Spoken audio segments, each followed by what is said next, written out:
one player in every region will stand above the rest as the FNCS champion. Will those who hold the Axe of Champions defend their title, or will they have to pass control of the Axe to someone else? What's going on, Fortnite fam? I'm your host, Zeke, and we got joining us on the desk as analysts, Sundown and Bala TW. Gents, how you guys doing? Doing fantastic there, Zeke. Honestly, just excited to be back and able to talk about high action, high level Fortnite. I mean, we've seen some of the throwback cups. We saw the Booga Cup kind of giving us a tease into what would be ahead of the first ever solo FNCS. And honestly, I'm excited, particularly after watching how round one played out in OCE and Asia overnight. I mean, there's so much that's going on today. Dude, Zeke, I'm just happy, man. Pure bliss. We got the Bala? broadcast How you feeling, back. my friend? Season 3 FNCS. Dude, it's just going to be awesome. I mean, we saw a preview just like Sundown said. Booga Cup, DreamHack, the finals in that one were insane. Teak, Mr. Savage, these kind of names popping up towards the top of the leaderboard and really making the community excited about solos, about FNCS in general, and about competing. I couldn't be happier. Oh my gosh, it's going to be a great day for Fortnite and for Fortnite action. Now, of course, we are going to talk about the show and what you should expect as a viewer. Now, don't forget, this is going to be a little bit different than what you're used to seeing. Of course, we ourselves will be tuning into all the action over in Europe and then all the action over in NA East. There will be a break in between, but, you know, we'll be covering as much as we possibly can. Let's talk about the tournament format itself. Now, this is where it's going to be a little bit different. Round 1 is kind of open to everyone in Champion and above. They'll play a maximum of 7 matches or 2 hours, whichever comes first. The top 3,000 will move on to round number 2.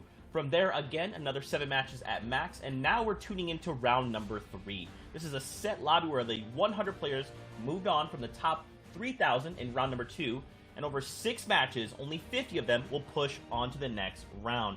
Now, of course, this is going to be very different, right, guys? Because they've got to play a total of potentially 14 games before getting to this point. Yeah, I think the big thing to note here is just the number of games in one day, upwards of playing 20 matches if you're playing every single one of them. And with solos, it can be so mentally taxing, particularly in the larger regions we talk about in EU and NA where the top 50 go through. It's really difficult to end up being in that top 50. I think particularly in EU, we're going to need to keep an eye on that actual 100 player pool and who ends up making it through, because I think that's the one region where you might expect a couple of the favorites to not necessarily make every single one of these heats, Bala. Yeah, I mean, we already in day one. We've seen some results. Mitro didn't qualify for opens or out of open, so there's already a big possibility. Going forward through into the seasonal finals, though, there's still the typical heats coming out of this that you play after the regular season, so it might be a little bit more condensed in the qualifying ways that you get to this point right here. But 2 weeks from now, it's heats again, it's grand finals again, and that's where we crown our champion. That's where we award the Axe of Champions, Zeke. That's right, guys. So now there's 2 modes of qualifying. They can be pushed through at the top 50 into heats, or those series points are also potential for some of these players that didn't qualify to make it onto the heats and potentially grand finals. Now, of course, we're going to keep the ball rolling. Let's talk about the format itself. We got that Victory Royale worth the 14 points with placement points as far out as 75th, wherever players place. That is the point threshold they will reach and achieve. Now, here's the kicker. Every elimination is now 1 point, capped at 20 eliminations. So even if players received 25 eliminations, which would be a huge bomb, they're only going to receive a maximum of 20 points, which means a total of 34 points on the table for players available at any given time. I do want to touch on.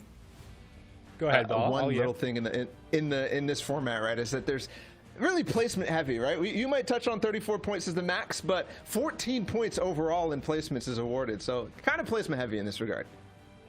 For sure, for sure. Let's take a look at the prize breakdown here for Europe. Now, don't forget, everyone that is participating here in round 3 will get a little slice of that pie. And of course, the top 50 moving on to the heats 2 weeks from now. Can't wait to see all of that. Now, of course, you're probably asking yourself, well, what about those other regions, Zeke? What does the prize breakdown look like for those other regions? Well, don't worry. We got you covered. Don't you even worry about it, Fortnite fam. Here's a prize breakdown. And don't forget, we're tuning into Europe and NA East. We'll have coverage of all the other regions throughout the broadcast, as well as some little snippets and taking a look at their leaderboards. Guys, it's going to be an exciting time. I'm so pumped to be back and ready for more FNCS. And this, I mean, this aesthetic, the pool theme, Guys, I thought about bringing a coconut with the tiny little umbrellas, you know what I'm talking about? Just kind of sitting here, maybe putting some like sunscreen on the nose, but Next time, Zeke, you need one. I know, next time. Maybe someone will let me do that. I don't know. But of course, guys, with this new season, we've seen some pretty big shakeups. Chapter 2, Season 3 has not only changed the meta, but the map itself has seen some pretty big overhauls kind of coming in from the very beginning to now. We saw that water level rise. And for a lot of these players, they kind of had to take a step back and say, wait, where did my POI go, right? And now we're seeing that water level recede and kind of dip back down. How do you guys feel that players have kind of adapted to this new meta and the map itself? Well, I mean, initially coming out of it, everyone was really condensed on the map. There wasn't a ton of play space, and people were trying to find just whatever available loot. And I think it really forced players to explore their options more than it previously had over the course of the chapter. Now, with everything having receded, particularly over the course of today, and just the last level finally going down, I mean, with so much exposed, I think it's only a benefit, particularly during solos, when they've been able to map out their routes so efficiently to now just have more loot available. If anything, it's beneficial. I like that. What do you think, Bala? There's a lot of changes that these guys have to adapt to, and that's basically their journey as a Fortnite player, right? And there's been some nice things in Season 3 that they have started to work out, but of course, the biggest ones being like the Mythic POIs, right? It's a slight change to what was available in Season 2. Now we have, the Kit Shockwave Launcher, we have a difference of the grappler gun to the glider gun in this case, so there are these slight changes that people are adapting to. That's right. Of course, guys, I did kind of mention before, we got other regions going head-to-head as well. Let's take a look at some of those regions and kind of see a snapshot of what we can expect heading into EU. Of course, we're going to start things off with OCE and kind of take a look at how things went for them. Now, here's kind of the important thing to look at is these kind of point thresholds, the eliminations, and the victory royales, because that's very telling of how these players are placing. Sundown, how do you say this name? I go with Eshes, but I know Eshes. I'm probably butchering that in some way, shape, or form, just because it being from a down under name. With that being said, what wasn't down under were his placements. He did incredibly well across all 6 of the game, only placing outside of the top 5 in 2 of the matches, and even then he hit 13th and 18th, which with this new format, getting points incrementally in the kind of those top 5 or in those 5 placement thresholds as you get higher up means he was able to really rack it up, and that was the difference between him and Worthy. You notice how there was only the 2 elim difference between the two, but still an 8-point gap, and Worthy with an uncontested authority able to still kind of show that he is a dominant force in the region. Yeah, absolutely. I mean, the respect that you go with that's crazy. I mean, moving through this, though, OCE is one of these regions that with the slightly different kind of player pool that they're dealing with, they have these pages right here where it's going to be top 25 rather than top 50 that we're expecting. But mostly these big names that we expect in OCE, like Jalen, like Jesse, like Looter, right on this page, are going to be in the grand finals. So what I like about this is we see basically a preview of what's going to happen into the grand finals. Players like Worthy, players like Eshes are definitely going to be a threat today, Zeke, and for the future in this FNCS. That's right, man. Looking through some more names we're familiar with, Jalen, Jesse as well. Yeah, I'm very excited because, from the very beginning of season number 3, it's just been about adapting. And now that's what these players have to do again and again because, again, we cannot stress this enough. Every single day that we participate in these things, it's a self-contained tournament. So players have to play a maximum of potentially 14 games before getting here. So these guys have to be on Sundown if they want to look and push toward these upward standings. Moving on over to Asia, though, we got Sinnoh there. No surprise, if I'd say.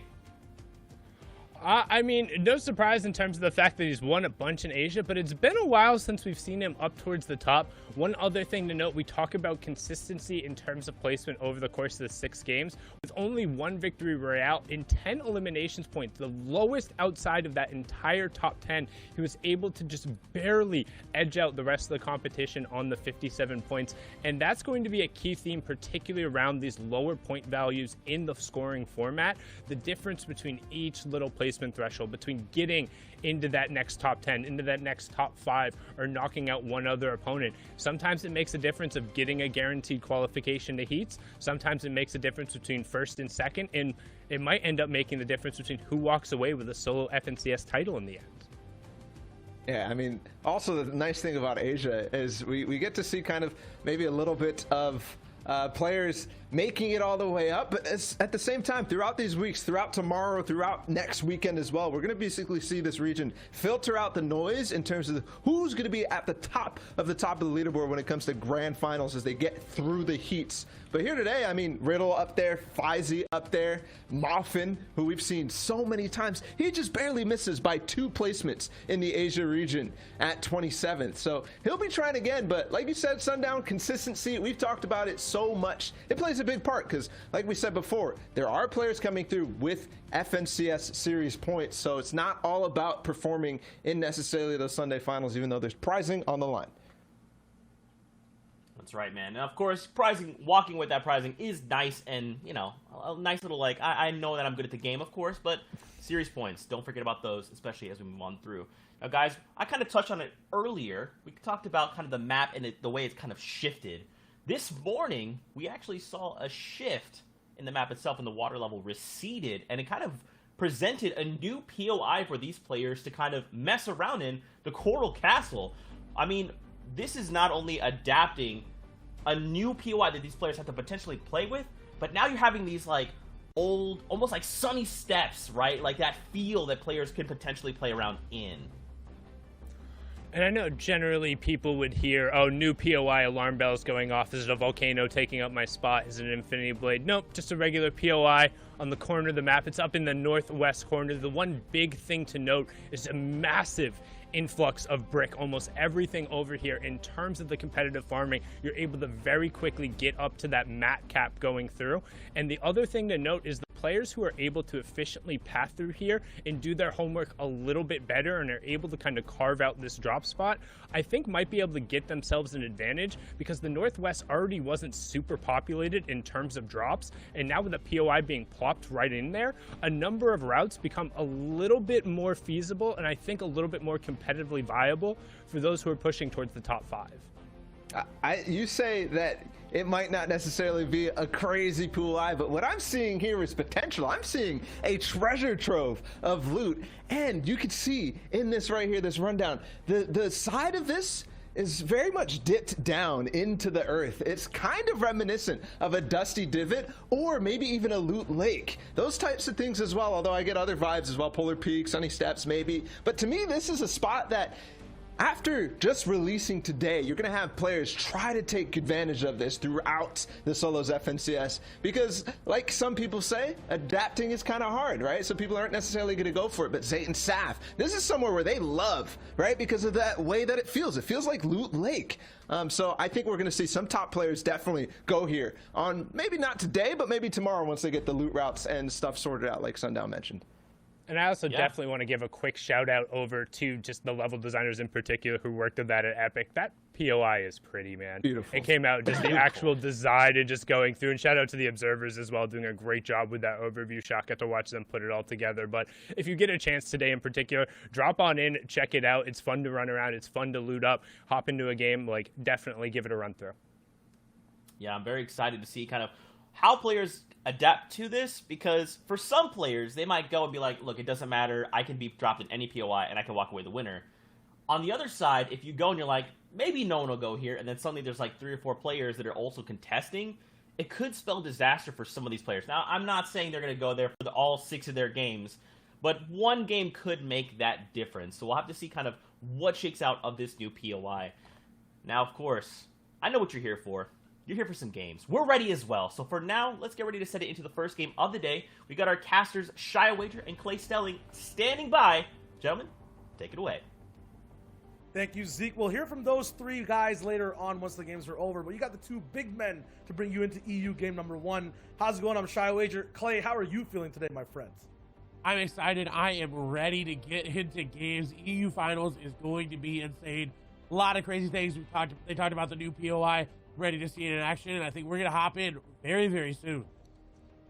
Yes, we are. The games are going to be underway. That battle bus loaded and already dropped through. We're looking at kind of the mid-early portion of these games. We're going to be looking over at the POI of Retail Row, I believe, and Art Talks is going to be moving over, checking out what he wants to do. I believe already picking up an elimination there. You do see it there on your screen. Now, those crash pads in the inventory could use them to disengage. There's a couple players here in retail. He definitely needs to get out of this. But today is going to be about, you know, this is the first qualifier. So it's about new players getting their chance to come in and getting their chance to challenge for the throne. We've got old players like Benji, like Mongrel, like Savage here today as well. But you've got newer players like Artox, like Deox, like Realish, unfortunately falling there. We'll see how they're going to adapt to the meta with the crash pads being used. Artox going in and getting into a little bit of a 1v1v1. I don't know if he wanted to take this fight initially, but now the crash pad in, shots going through. He does get some damage off, does get some nice tags. He does pick up the elimination on the Deox, and he picks up another one as well. That's 2 big elims for him, and that's so good because right now, the only way to get points is getting eliminations. You have to remember the placement points start to come out when it's top 75. It's game number 1. These 15 players who have gone down basically have nothing to show for the competition thus far. They do not, and that's the introduction of that new format. They broke it down for you there earlier today, but they didn't really see it come into effect, right? This is the first chance we get to look at it as we swap over to this is the damn POI, right? Not really named, but everybody knows where it is with that water level receding. It finally came back. We are on board here with MSR. Trying to farm out. They've got a player above them. We know that, you know, this is pretty standard for the Fortnite scene. Those crash pads, though, are going to be concerning there for Ova up top. He could get into the box if he wants to, but we'll have to see what he does. Yeah, I mean, we talked about stories of the map. We always bring our attention to stories for players who are playing out these games, but those kind of 2 things go underway because you have to pick a top stop first to be able to fight from. Right now, we'll see Razan Maher doing that straight up. Shoutouts to Omar, probably doing a watch party right now, too. He's going straight up for these shots. In his face is an SMG, but it does not matter because the tac shotgun, even with just 8 bullets left, does a big damage. And that's one of the things we haven't talked about this season is there is the charge shotgun and there's a tactical shotgun. There's 2 to choose from. You no longer have that pump. It is just that charge or the tac, and it's been very, very, you know, one or the other. You're either on the charge or you're on the tac, and we saw the advantage of the tac there, being able to rapidly shoot back. Kian actually going to move away from Snap there front with those crash pads. We'll see those used a lot. I'm surprised we're seeing them used as early as they are very, very monumental late game with those rotations, but not surprised here from Europe to get aggressive early. Snap, though, doesn't have the HP advantage anymore. The big shield was popped. He is going to try to crash pad in, but accidentally going to go over there. And we're going to be looking at Snap's POV of how he starts off a tournament to kind of bounce into almost top 5. I believe he was top 20 when he wrapped things over, but this is him close and personal, actually getting taken out. So, okay, I'm not going to say Caster's Curse. Sometimes you have to lose a game to win a game. So maybe that's his strat. We'll see what happens. But Keon Ray will be the one to control Salty Springs. They have claimed that POI, and how they're going to run around, look for anything else that they can, and just try to farm right back on up. It's very, very, very good for them to get that early healing because, again, the format we talked about now just getting to the point where you're almost going to get placement points. We're at 79 players, right? So 4 more players need to go down. We'll see if Benji's going to be one to do that.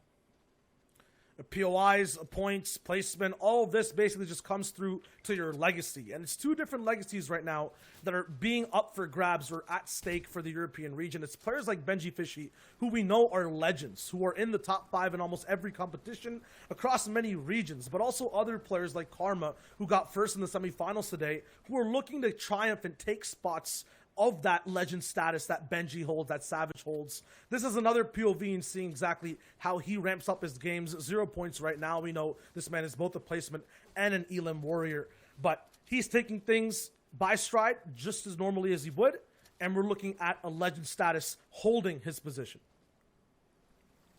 Legends all around. We've got Mongrel as well here today. He did clutch up with an 11 elimination.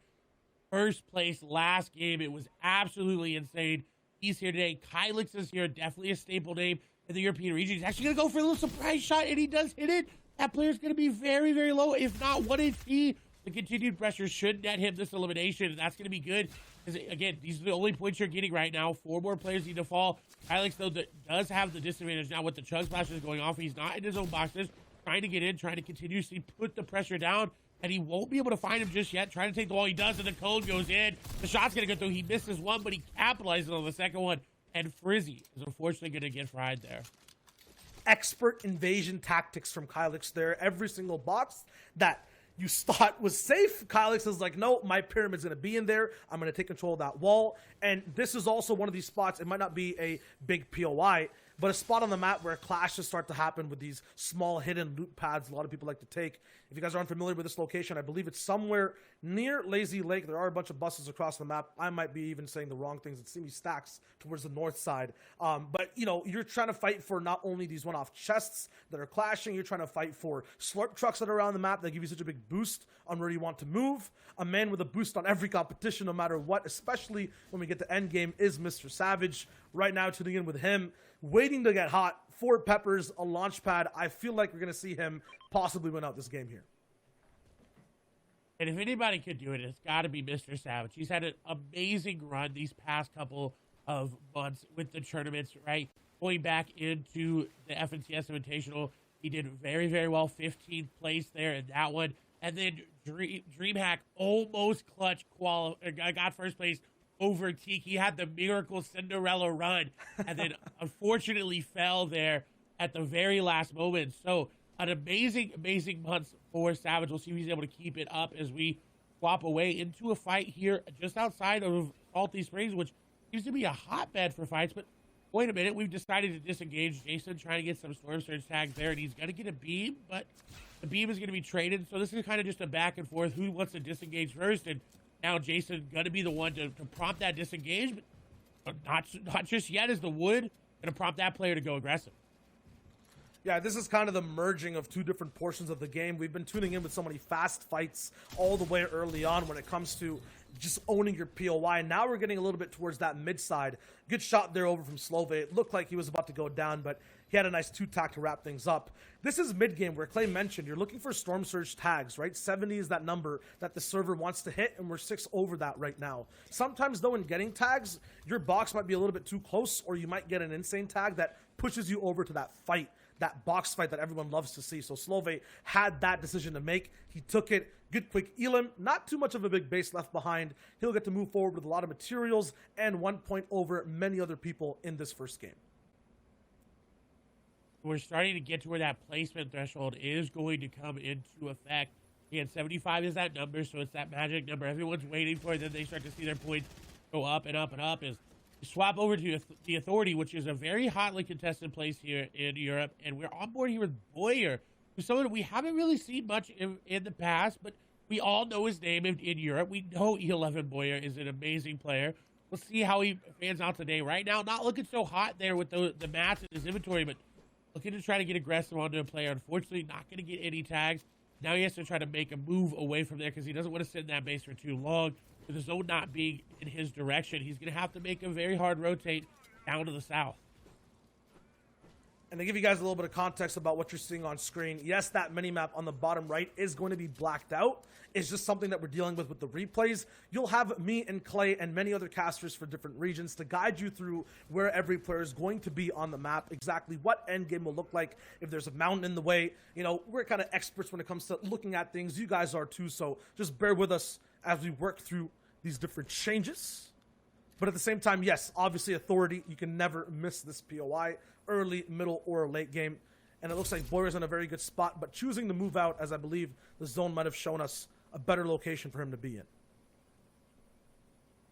And right where he is now is not a good location. Down in that area, it's very easy to get sniped, very easy to get jumped upon there, and you got to move quickly. Someone who's not moving quickly, however, is Thomas. He's already based up in a nice wood base already outside of Misty. As you see, players rotating all around him there. He's just waiting to move and make a decision on that final zone. I think Flick is going to pick up an elimination there as we swap over. He did. I think it was a snipe there on the Vevi. I mean, that's one big player to take out, especially when it comes to endgame, because I think Vevi might be one of the stickiest players that never goes down no matter how many boxes he gets trapped in. Flick, though, along with Thomas, too, we're switching between these two POVs. I love to see it because I feel like these guys are the silent warriors of Europe. You'll see them in the top 10, the top 5s of many different competitions. I believe during the Invitational, it was Thomas who came 4th, and he's looking to play once again past the round 2 stage now to round 3, trying to qualify for those heats. Flick all the way, though, with 1 placement point, 1 elimination. We saw the snipe. Clay pointed it out. His mats are looking pretty good too for this end game, but I don't see any mobility here. I feel like crash pads are the #1 thing people want when going into end game. It'll just be Flick and his weapons that he's going to have to use to get every single shot down. And he's also got his brain to rotate with. He's got the ability to look for those crash pads from other players as well as recycling the launch pads. But you mentioned Thomas HD with this sniper as well. Both Flick and Thomas seem to be very, very good with that sniper here in Europe. Every single time I'm looking at a replay, Thomas is hitting a snipe, Flick is hitting a snipe. Everybody's hitting snipes these days. We'll see if Artux, though, is going to be able to use what he's got in his inventory to go for, a good in-game push as we swap over to Savin and Mr. Savage, who are on the end zone. You talked about Mr. Savage ramping it up. He's already popped one of those 4 peppers, and he is on the move. Yeah, Savage is already using one of those big, fast minutes of time to just get past this storm line. It's not really good to be here because you never know who exactly might push down onto you, how far they could be in zone. He could also turn into the Hunter, the Predator. He does. Savage goes down with some nice shots on a Savin. He gets taken out, and that's an easy pickup. Very easy pickup there for Savage. It didn't really cost him anything except for a little bit of HP ticks, but he has a flopper right there. It's so perfect here for him. He's got the peppers now in his inventory as well. This is what Savage wants. He wants a perfect setup. He is lacking a little bit there on the wood. He's going to go ahead and pop the pepper, not trying to get in any more engagement. He's got his elimination. Now he's moving on into the late game as you see a shot may have been put in his direction. We're going over towards where the damn POI is, as well as Rickety Rig and Slurpy Swamp. I want to point out Moraine is in this game as well. You talked about legacies and trying to build yours. Moraine is a player who's been trying to build theirs over the past couple of months. Yeah, Moraine, the first OG DreamHack winner overall, and now he's back once again in another solo competition. These are always the tournaments that show your solo prowess without any other help in game. It's just you against the world, no teammates to rely on, and he was the first person to show us that he's miles ahead of the competition. So far, though, that statement has to be made again over here in the FNCS Solos Chapter 2 Season 3 tournament.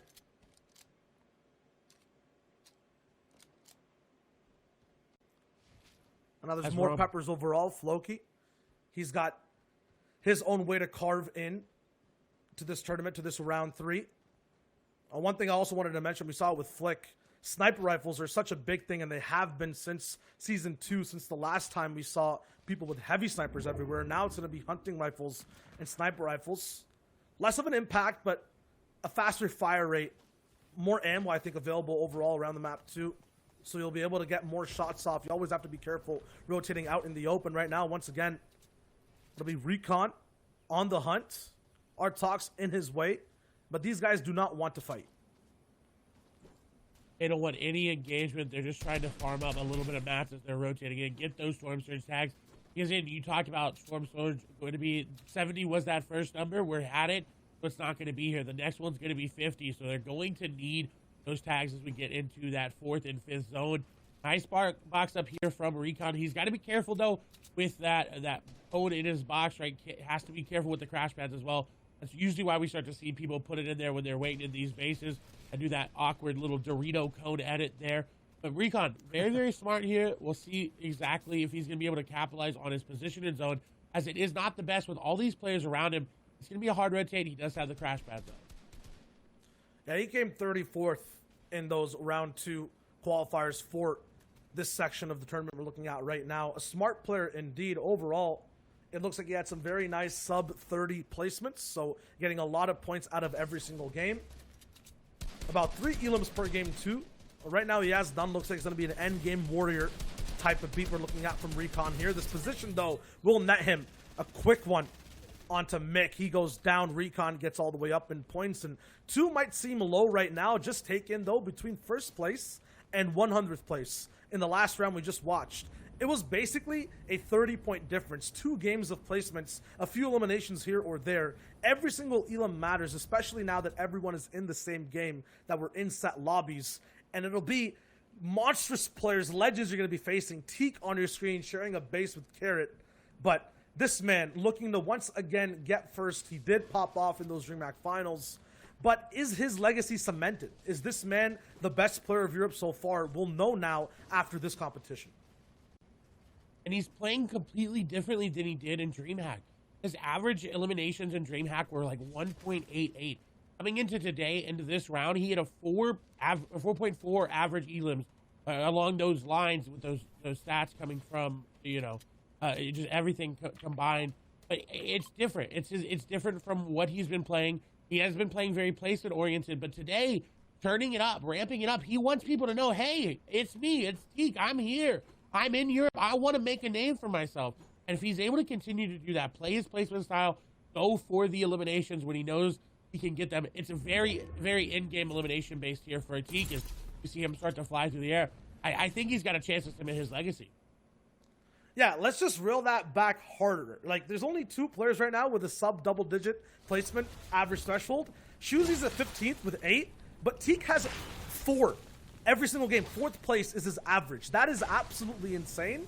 And if he can do that with the top 3,000, I just want to see what he can do in the top 100 when things are slightly more consistent, when you know what to expect every single lobby. Right now, though, you're right, like 15 people, 14 now need to go down as Robabs gets taken out. Storm Surge is going to be underway in just a little bit when this zone basically ends up locking in. Dexy goes down to Recon, who now has 2 eliminations. Remember, on average, he gets 3 a game, so this might be a very hot and fast game for him. I think someone actually landed over, possibly, onto his base. They actually just didn't make the jump far enough. So if you jump down there while swimming, you hit the bottom. If you didn't jump out far enough, you're going to go down to fall damage. And so Recon, being a very smart player, is like, hey, wait a minute. That's right there. I can go get that loot. And that's even better for him. It's going to set him up even more. As we tune into an opposite perspective on the top of the dam. This is Hin, not Henchman there, just a name play there. He's got that sniper in his inventory, and he's looking actively for it. He doesn't have any mobility, though. And that's exactly what he's looking for here. He's in big trouble because you say this is towards the top side of the dam. That's where people basically have to be right now, though. Look at the zone. It's all the way on the top left. Yes, Hen, nice elimination, but how much time are you spending? I understand Storm Surge, not that far above it, just about 100, 136. Have to get higher. He's stuck there, too, wasting a little bit more time just trying to get over to the next portion of the game. This might not be the spot, though, that you want to be at. Thomas is going to be all the way up top in his base too. These are awesome positions, really good bases, but they're not in zone. So these guys will all have to move. A lot of mobility is going to have to be used. No one wants to really take the risk to share things, especially with such a far base away. These crash pads can get shot out at any moment. As that half and half finally starts to lock in, Storm Surge is active. 2 people need to go down. Thomas is taking the big flyby and not getting shot once. Nice, slick rotation.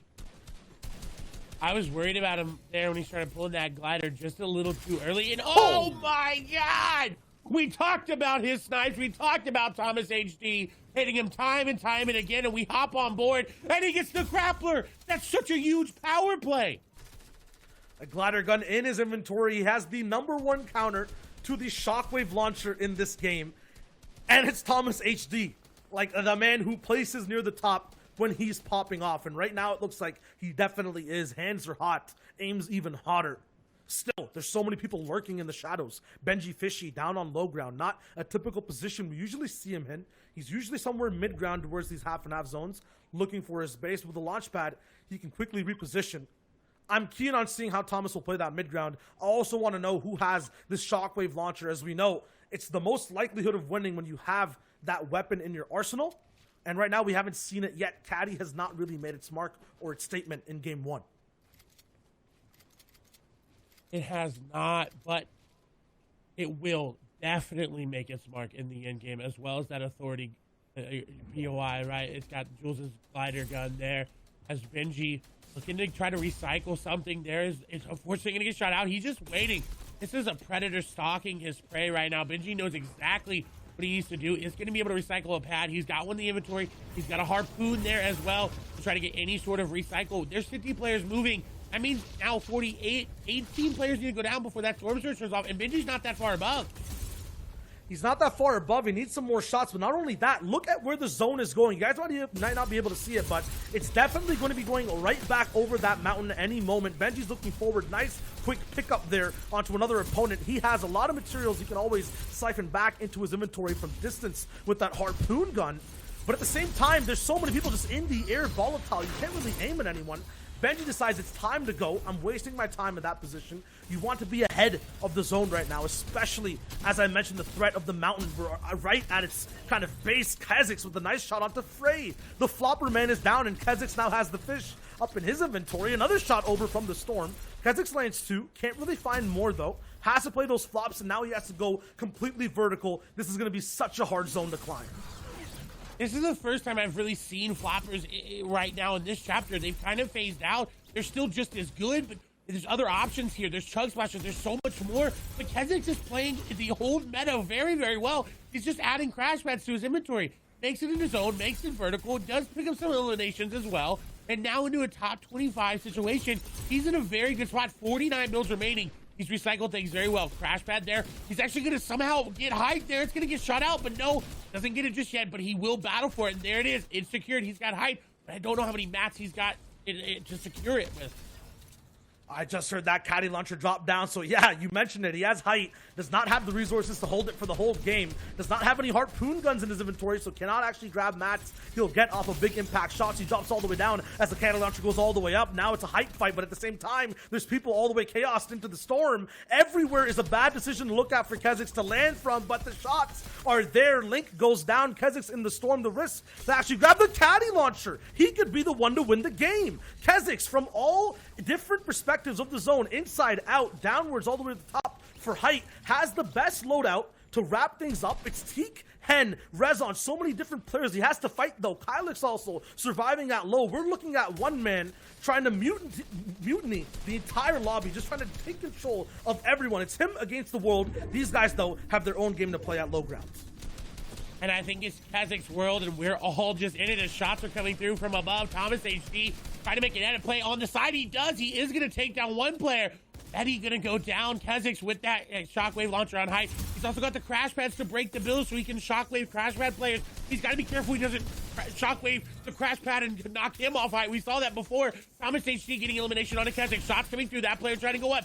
They're going to go down. Kha'Zix has still got the shockwave. 16 rockets in the inventory. He can continue just to throw players in zone just like that. Shots coming through. That's Thomas HD there with the grappler. He's continuously moving back in his zone. The shockwave, not that much as Thomas in a 1v1. No, he's going to get shot from outside zone. Kha'Zix shot him in his zone. Hin going to be in a 1v1. Shots go through. Kha'Zix does get the white tag, and I think he's going to be able to pick up the victory route. He hits the Renegade on his way out. A GG, well played. That is so easy for Kha'Zix. What a game. From all the way on the backside of the low ground of the dam, now to the top with the caddy launcher. I want to see a breakdown of that. I want to see some analysis. What do we have here, Zeke?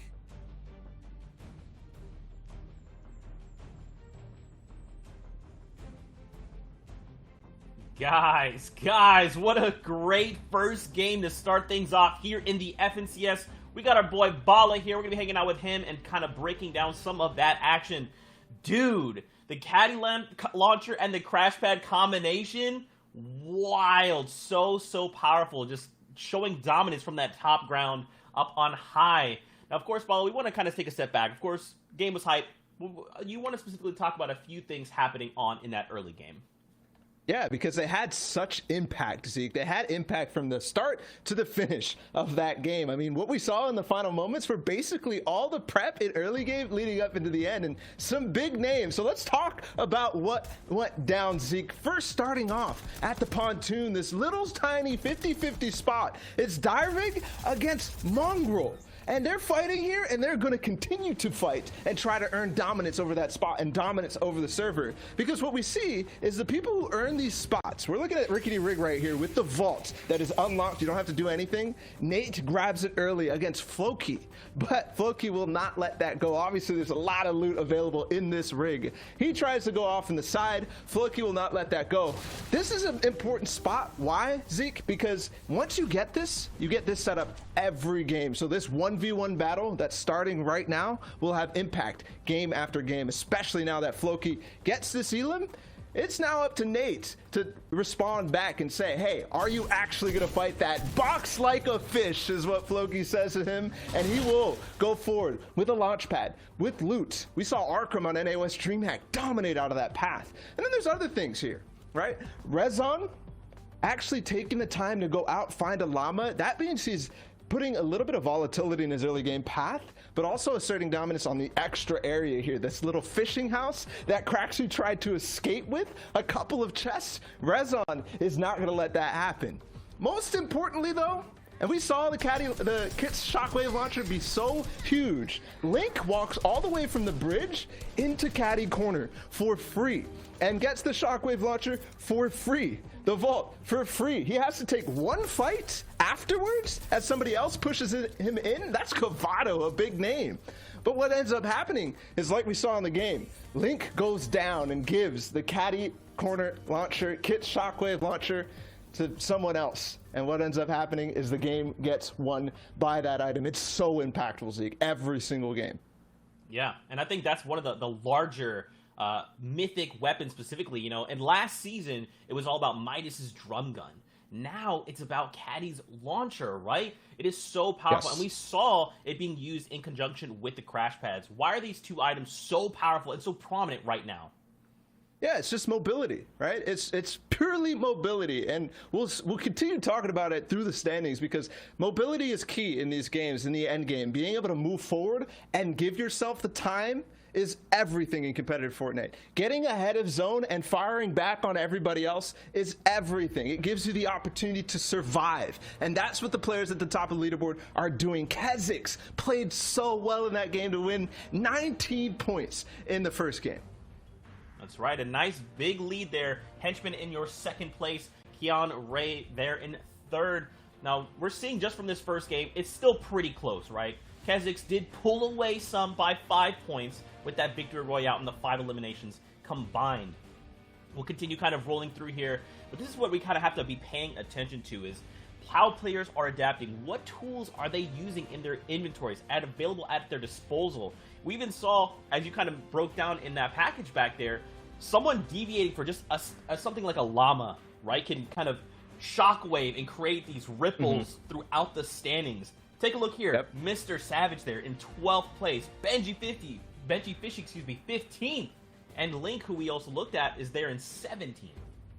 Yeah, I mean, Link went there and got through that because of the way that he played the early game. I mean, there's a lot of other things, though, too. Artox, we saw it in Retail Row. Clay was talking about it. That was huge. 4 elims at spawn for him. But then after that, falling. You only have 3 extra points from placement there. Falling outside of that top 30.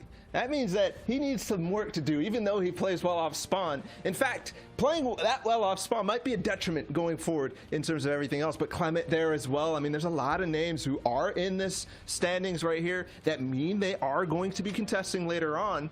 But as you can see, it starts to get a little even down the line, as basically it's just those few points that are shaking things up. It really does not necessarily mean much for these guys unless they're continuing to do that in the next game.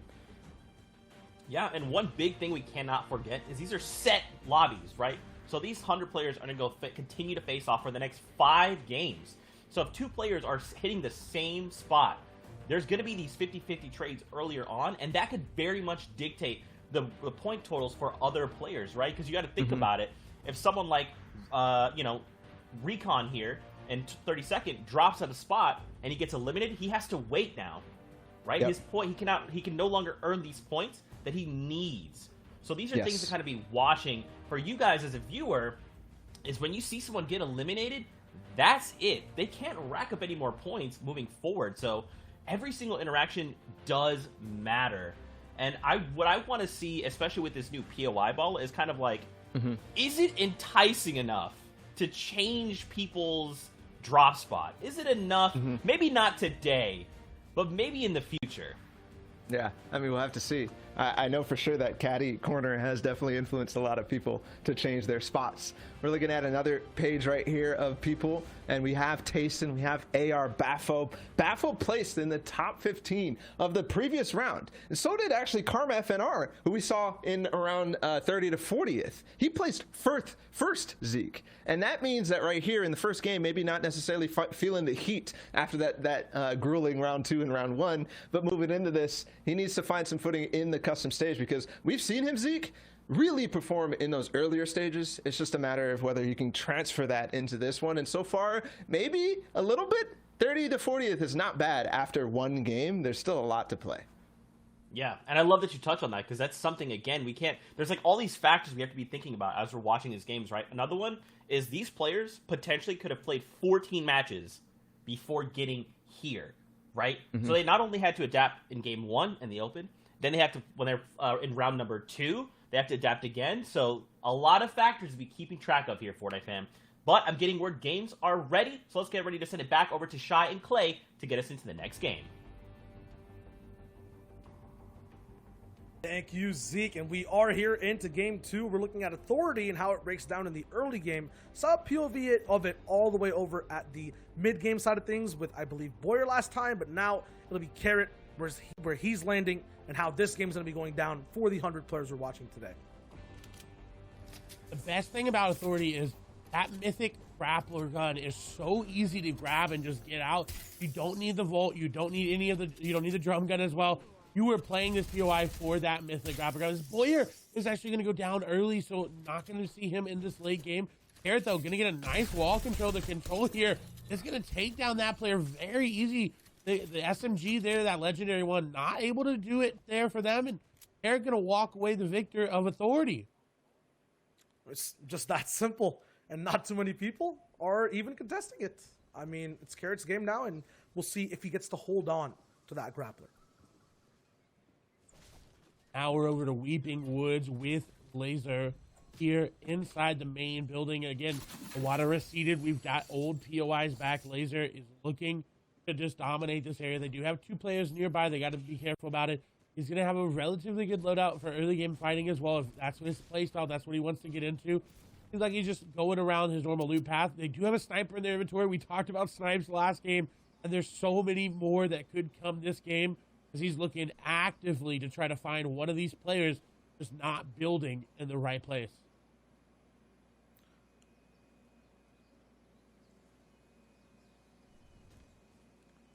A bunch of different players will be trying to snipe each other, go for tags. 92 left alive, so hey, 91 left alive, so you got to be careful. You can't be standing still like that, especially over at Weeping Woods. I think this is the most dangerous POI to take it slow in. There's so many trees, different angles you can't see. And Laser will be there to take advantage of it with another snipe. Man, these snipes are just getting straight into people's faces every single time, every single lobby. Now, I want to point out that it is very familiar faces here in the top 10. 6 of the current of top 10 include first place Kazakhs that made all their way to the Grand FNCS Invitational Finals. That was a very, very hard finals to make, and the fact that 6 of these top 10 are here and made it are amazing. And we talked about legacy. Out of the top 10, there's not that many people that you would look at and be like, wow, these are the best players in Europe. They're amazing. They're on top of everybody. As we just see Quavato demolish Noah Riley there, and now we know where the Caddy Shockwave launcher is. Yeah, Quavato is one of those best players, and you can see it in just the way he finishes a fight. That, Clay, you have to admit, takes like upwards of 2 to 3 minutes sometimes over a Caddy, especially for the vault. That being said, though, let's go back and look at the format and exactly how these guys are playing. You'll notice you're watching some other competitions. The people in first place after game 1 might have 60 points, 80 points, placements getting handed out so much over time. For this tournament here, for this next month, this FNCS Solos, the format is slightly different. A little bit less overall points handed out at different intervals. I'm going to take you guys down a little bit of an analogy lane. Think about a book with different chapters, right? So every single placement is handed out at a different chapter of threshold. So it's not like 75th you get a point, then 74th you get another. It's 75th to 50th is an entire chapter of placement. That's 1 point. After that, it goes from 50th all the way down to the 40 mark, and it gets lower, lower, and lower, closer and closer, all the way to the conclusion of the book, the final chapter, that top 5. Then you get that Victory Royale. It's a total of 14 points to hand out. So keep in mind as you're watching where these placements come through. To get placements, though, you have to get eliminations. Kion is trying as well. Remember, those points are capped at 20 elimination points, so you can have a maximum of 20 eliminations per game. And this fight's going all the way around every single place to play, but I feel like it's wrapped up. Kion goes down. You gotta remember, Shao, you cannot judge a book by its cover. You gotta look at everything inside and everything that led up to that book being made. And that book being these games that you're watching right now. The players are writing their own stories. Deox with that elimination, adding another point there to him. And that's another little page there in that book that he can keep moving as we move over here to Oi Oi Oi, as they are swimming down away from the Authority. Actually, I believe going towards Frenzy Farm here, as we see getting some floppers along the way. They do have that harpoon, so it's very easy to get them. Again, haven't really seen much play of them this season with the meta being shifted with cabbages, with peppers, with chug splashes all being added back. But we saw Kha'Zix absolutely dominate with it, so I'd expect this player to do the same. We'll see points getting made from these Elims that always start with AR shots. But I feel like the person who starts to beam the opponent he's fighting and not actually get that shield crack is forced to fight, especially this close on low ground. When that happens, they're not usually in a good position to wrap up fights that fast. Lucio will be looking for his chance of defending here. I feel like he's going to be in a very good spot. Not landing too many shots, though. Remember, no placement. Top 75. The number on the top left has to be 75 for 1 point to be handed out to the entire lobby. So right now, Lucio's gotten nothing. But damage done down, but all to himself too. Oi, oi, oi. Gets in the box. Hits his own charge shotgun. It was a lesser rarity, but did more damage because he was a little bit more accurate. He gets a nice shot off, a good dance celebration, and he's on to the rest of his game. A little more accurate and a little more charged up there with that. The longer you hold it, the longer it does, the harder it hits, rather. As we swap over to our first place player coming into this game again. He's only in the lead by 5 points, but in this format, that is a good lead. That's 5 elims or some placement there. He does, however, have an RPG in his inventory this time around. No movement, but that RPG is very, very crucial here in solos. The only place you can get it this season is from the Marauders, so he knows that we already know he's already fought some of them. He's got some behind. Very, very good loadout, and I think exactly the same thing we'll see him do is wait for someone to come by, try to get elimination, try to go for those flopper plays into the late game. Yeah, he's the only player who's playing absolute defense on the leaderboard or in this specific game, Game 2 of Europe. Yes, there are some other people in top 5. We saw Keon go down, so that's one person who can't actually get up and chase Kha'Zix. Hen is still alive somewhere. Reason is up 2, and Thomas were your top 5 in total from that game number 1. That obviously could have changed over time in this game already with a few eliminations. But Kha'Zix has nothing and no one else to overtake. He only wants to push his position higher and push everyone else down. Razenma here though, is looking to mow the lawn down on OG Matthias. He's looking for an easy shot, an easy first fight. 9 points overall, so he's also somewhere near that top 10. 12th place from game 1, right next to Mr. Savage. This fight can boost him over just a few placements and get him in a position to take down Kha'Zix. But it's all about surviving and taking smart fights. And this fight is very, very smart. There's no one really around that can get there within a couple seconds. They have to make a play to run. The crash pad not being used as effective as it could have. That's going to be his last opportunity to get in. That player with not a cone over the top, almost got it. Actually trying to prep the crash pad to make that player think he has one. And now going for the wall take. He's getting edit there. Mateus, with the edit, thought he could get it, but the charge from Razenma was just too much, and the lawn was just mowed. Yeah, that was a easy pickup, clippings all around. And I really like his use of ramps to kind of block off any players, or especially that one in particular, pathway out of boxes. You can always edit out and push from a box to a different position vertically. But if someone has ramps above you, they can easily edit that ramp and get a free shot off. You have no way of even blocking it. A wall twist all the way up top is not going to be able to get pushed down. Hen actually just went down in the feed. So that's another top 5 player gone. Easier for Kha'Zix to hold that lead. Rosenmeyer too, easy for him to catch up. This is 2 players we know for certain are not part of this game in the top 5. It's both Keon Ray and BL Henchman. Going down early, when you're in that top spot, has got to be a heartbreak there. Of course, we still got more games to come. They still can come back. The book is not done. You haven't closed it. You haven't finished writing it. There's still more to go. As Legends is unfortunately going to get sniped from up above, and that's kind of been the story of this chapter, this season. Rather, it is snipe, snipe, snipe, snipe, snipe. Legend trying to defend against it. Now, he does have the chug splashes, and he does have the mini shields in his inventory. But almost getting boxed up there. He actually is going to get boxed, not in his own builds. Needs to get out, shots coming through. He is going to get tagged up. 14 HP in a dream. I don't know. He's going to be able to make it out of this one. He does have crash pads. Again, 1 chug splash in the inventory. He could pop it here, and that's what he's going to go for. But I think, unfortunately, he's going to fall. Letwig takes him down. Yeah, if you're looking at anyone with 9, 8, 7 points, these guys have the most potential to just increase their spot and fly up in rankings. All these guys are around top 15 to top 30. Letwick, though, at 2 or 1 points will be near the bottom of the board, and he's shooting up now. Anas also, 3 points, so to put it into context for you, he's way down below, not where he's used to being at all on a game 2.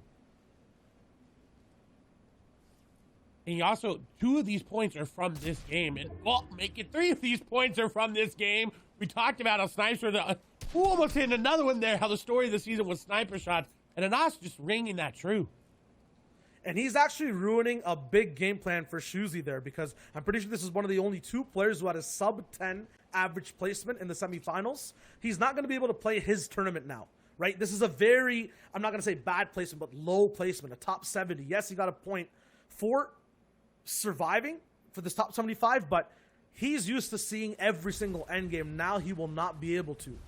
Mr. Savage also, top 10. Art Talks in his way, setting down a trap. He could get beamed here, but it's not going to be enough to slow him down completely. Shields are gone. He has shrugs and minis. Can easily pop it back up. Peppers again to speed things up. If it goes bad over here, he's in the same box as Art Talks though, and it's over. Is this kind of the game where everyone near the top just keeps getting eliminated? Because Savage is down. That's 11th place. And it was a sniper shot into a crash pad, bounce into the box. And again, they just keep getting sniped and sniped and sniped. We're going to have to see how these players start to change up their rotation to avoid these players that they're getting sniped by time and time and again. Artox with 10 points. That would put him up into the top 10, of course, assuming everyone hadn't gotten any more points. He's looking to make his move here. And we've mentioned it. Legacies are building up this season.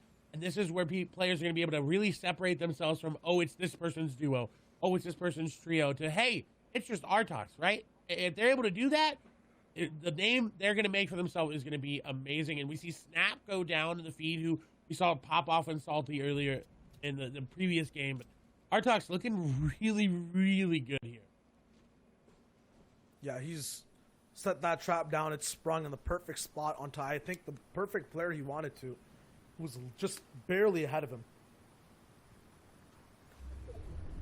Still, this game is not going as slow as the last one we watched, but definitely still as stacked. Everyone now has a purpose and a mission on what to do to further their game. If it's Artox, it's get these early elims to pad up the stats to get into double digits overall on points. Get in the top 10 so then you can shoot for first. If it's Kezix, it's make sure you don't make any unnecessary risky moves to lose your number 1 spot this early in the game. These 2 aggressive and passive playstyles, depending on what side of them you're on, these mid-game fights can get really hairy. Reason is another player. I think the only one left now, next to Thomas as well in the top 5, who have a chance at taking down Kezix the closest. 16 points overall now because placement is being handed out, and he's gotten 1 elimination. The second snipe right here, too. This is the first one I think we've seen miss when it's set up, but hard to get it down from the water. Always providing a little bit of challenge there with the water and where it's been, what it's done this season. Rezon looking to adapt and looking to overcome. With a very good rotation here, he's actually disengaged. So you see everybody rotating around this backside of the zone. It's going to be very easy for him to just scoot in. And we're going near Caddy. I want to point out that the Caddy launcher has not really moved much. Usually we see players grab it and then just dip out. This player hasn't really had to dip out. They've got it and they're able to just move around. Mongrel, however, is someone we're excited to see able to make it into this into in-game. He's actually got the Fortilla loot there. So changing up his drop spot, getting a mythic AR in his inventory, as well as that Chug Jug. He's looking really good. This could be his game to cement his legacy even more. Yeah, he's got Ocean's Blessing. If you guys are unfamiliar with this chapter, or this season in this chapter, right now, the loot you can get, this Chug Jug, we haven't seen this item in here for quite a bit. It's actually bottomless, so you can keep taking swigs from it. I believe it has like a 15-second cooldown after you finally pop it. Very good to just manage your HP no matter what portion of the game you're in. Obviously, towards the end game, a little bit less effective once we hit the 7th, 8th zone. But right now, Mongrel can trade tags. He can go into big fights and basically come out unscathed in every single one. Now his skin is unrecognizable too.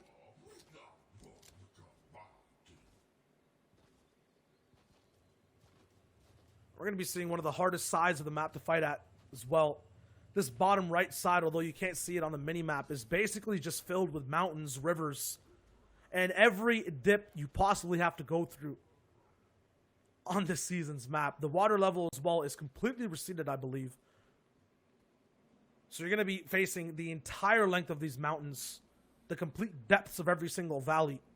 Reason wants to have none of that business. He's a little bit elevated already on the side of one of these hills. I was going to mention it before.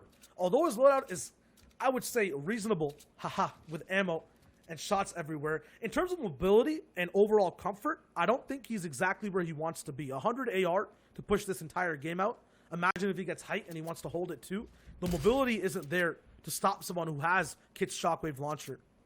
The firepower isn't there with just a blue AR and a green charged shotgun. So they'll have to get some type of impact somewhere, but that's the story for everyone around him. Just look at the zone, minus the henchman at Caddy Corner. There are so many people who need to rotate, and the clock is ticking. It's also ticking for Votexia, who's right below him. This is, I think, what Rezon's really concerned about, is he knows there's a player nearby that hasn't rotated. He's going to have to try to rotate around the backside. Again, we saw this before, just moments ago from him. He's rotating around the backside, trying to slide, and he's actually got... he's going to set up a trap, just like we saw on Savage. We'll see if it's going to work, though. Vortexia is going to just walk right in, but the cone going to be placed on top as well. Does get the stare over the top of Rezon, but Rezon's got him boxed. It's all his own, and Vortexia just going to go down without even a fight. And look how many floppers he has now. Hey, if that's the impact elimination he wants to get, it's the best one on the map. He trades out the sniper rifle for the floppers, and I think that's enough. 4 floppers is definitely going to give him the freedom to both work the storm, use those crash pads late too, and get to, most importantly, recycle other people's mobility, because that's where you take the most storm damage. Still, we're looking at multiple different people. Benji Fishy, one of those players. Really fast start today. We're talking about the way people start their games. 16th in Group 1, 54th in Game 1, or 54th in general during the FNC Invitationals. Right now, he's ahead of that pace by about 30, 40 placements. So if he keeps it up, remember, double digits, if he just gets one more elimination, he's near that top 10 spot. When Benji gets ahead, Clay, you know exactly what happens. It's just a reign of terror across the entire lobby, and that's not something Kezix wants to happen.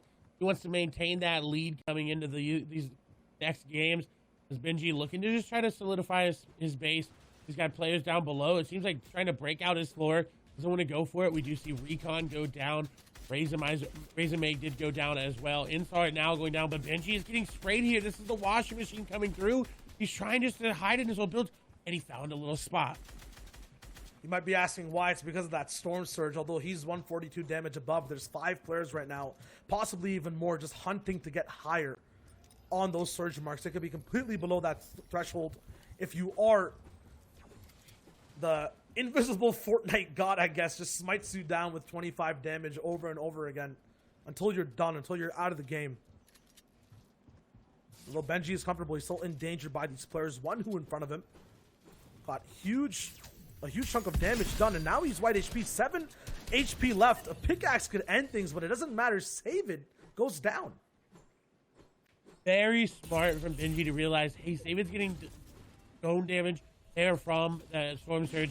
I'm going to capitalize onto that, and now he's got a relatively free rotation. Everyone crash padding in front for him. I think there was a launch pad there in the box, but he's just going to be able to walk right in. This is very, very good.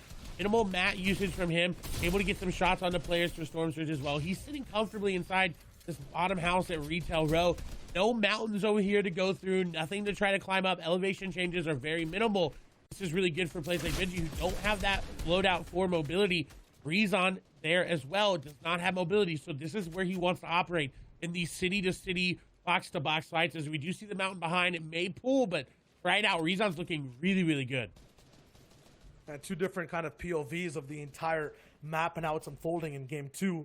Benji low ground reactionary single builds to block off multiple different angles, while Rezon just takes a step back in his box already based up. No problems playing for info. No mats used really at all. Benji once again is in that low ground position. Although he started off that first game super strong. The Issue is getting those wins down, getting those high top 5s from Benji is how he gets his games rolling. And it's usually from a mid-ground position. So once again, another game where he's not in that position. Has one elimination though. Has an RPG too. I saw on the feed, Quavado did pick up an elimination, so he still has the Shockwave Launcher and that Charged Shotgun, the mythic ones there in the game, so they still are at play. And picking up that elimination actually helps him because he was not doing too well. We didn't see him in the feed. We didn't see anything happening. He must have been, you know, in shambles in a bad spot. With that elim coming through, he's going to be looking very, very good as we see Benji with the very, very easy rotate here with that launch pad.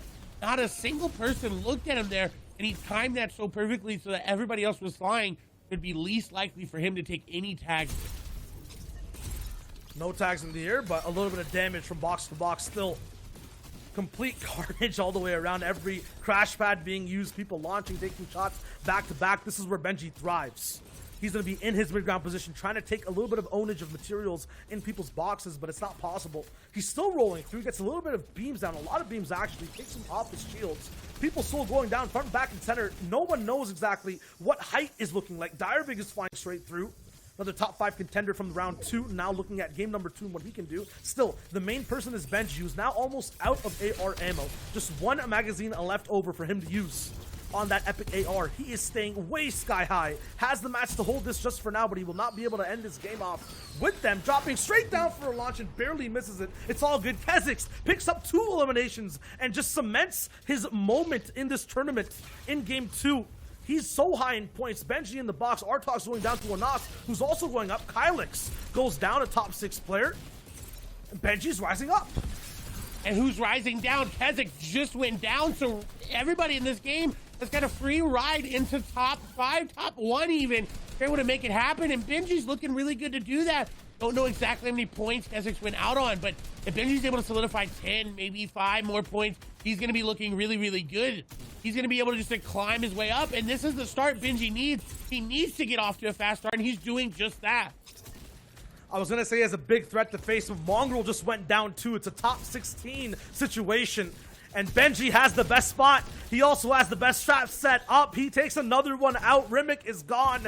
Benji is operating in Storm. No floppers though, just his shots. He gets denied, but boosts himself all the way up to 18 total points. Mick will be at 13. Here's what we see. I was going to say it's calmness, but a crash pad combined with an RPG sends 2 people flying straight off the map, straight off of builds. Flick is taken out. Marine is the one all the way on top of the zone.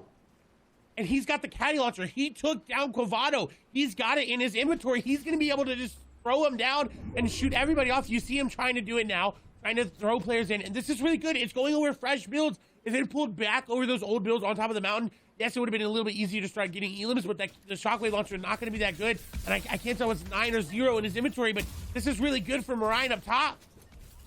Yeah, Marine has position, but Rezon has control of the tournament. He was in 4th place coming into this game, and now is the only person in the top 5 to still stay alive. He is, though, all the way on low ground. So he has a little bit of a mission, but a lot of protection to be able to just win this overall mission that he has set out in front of him.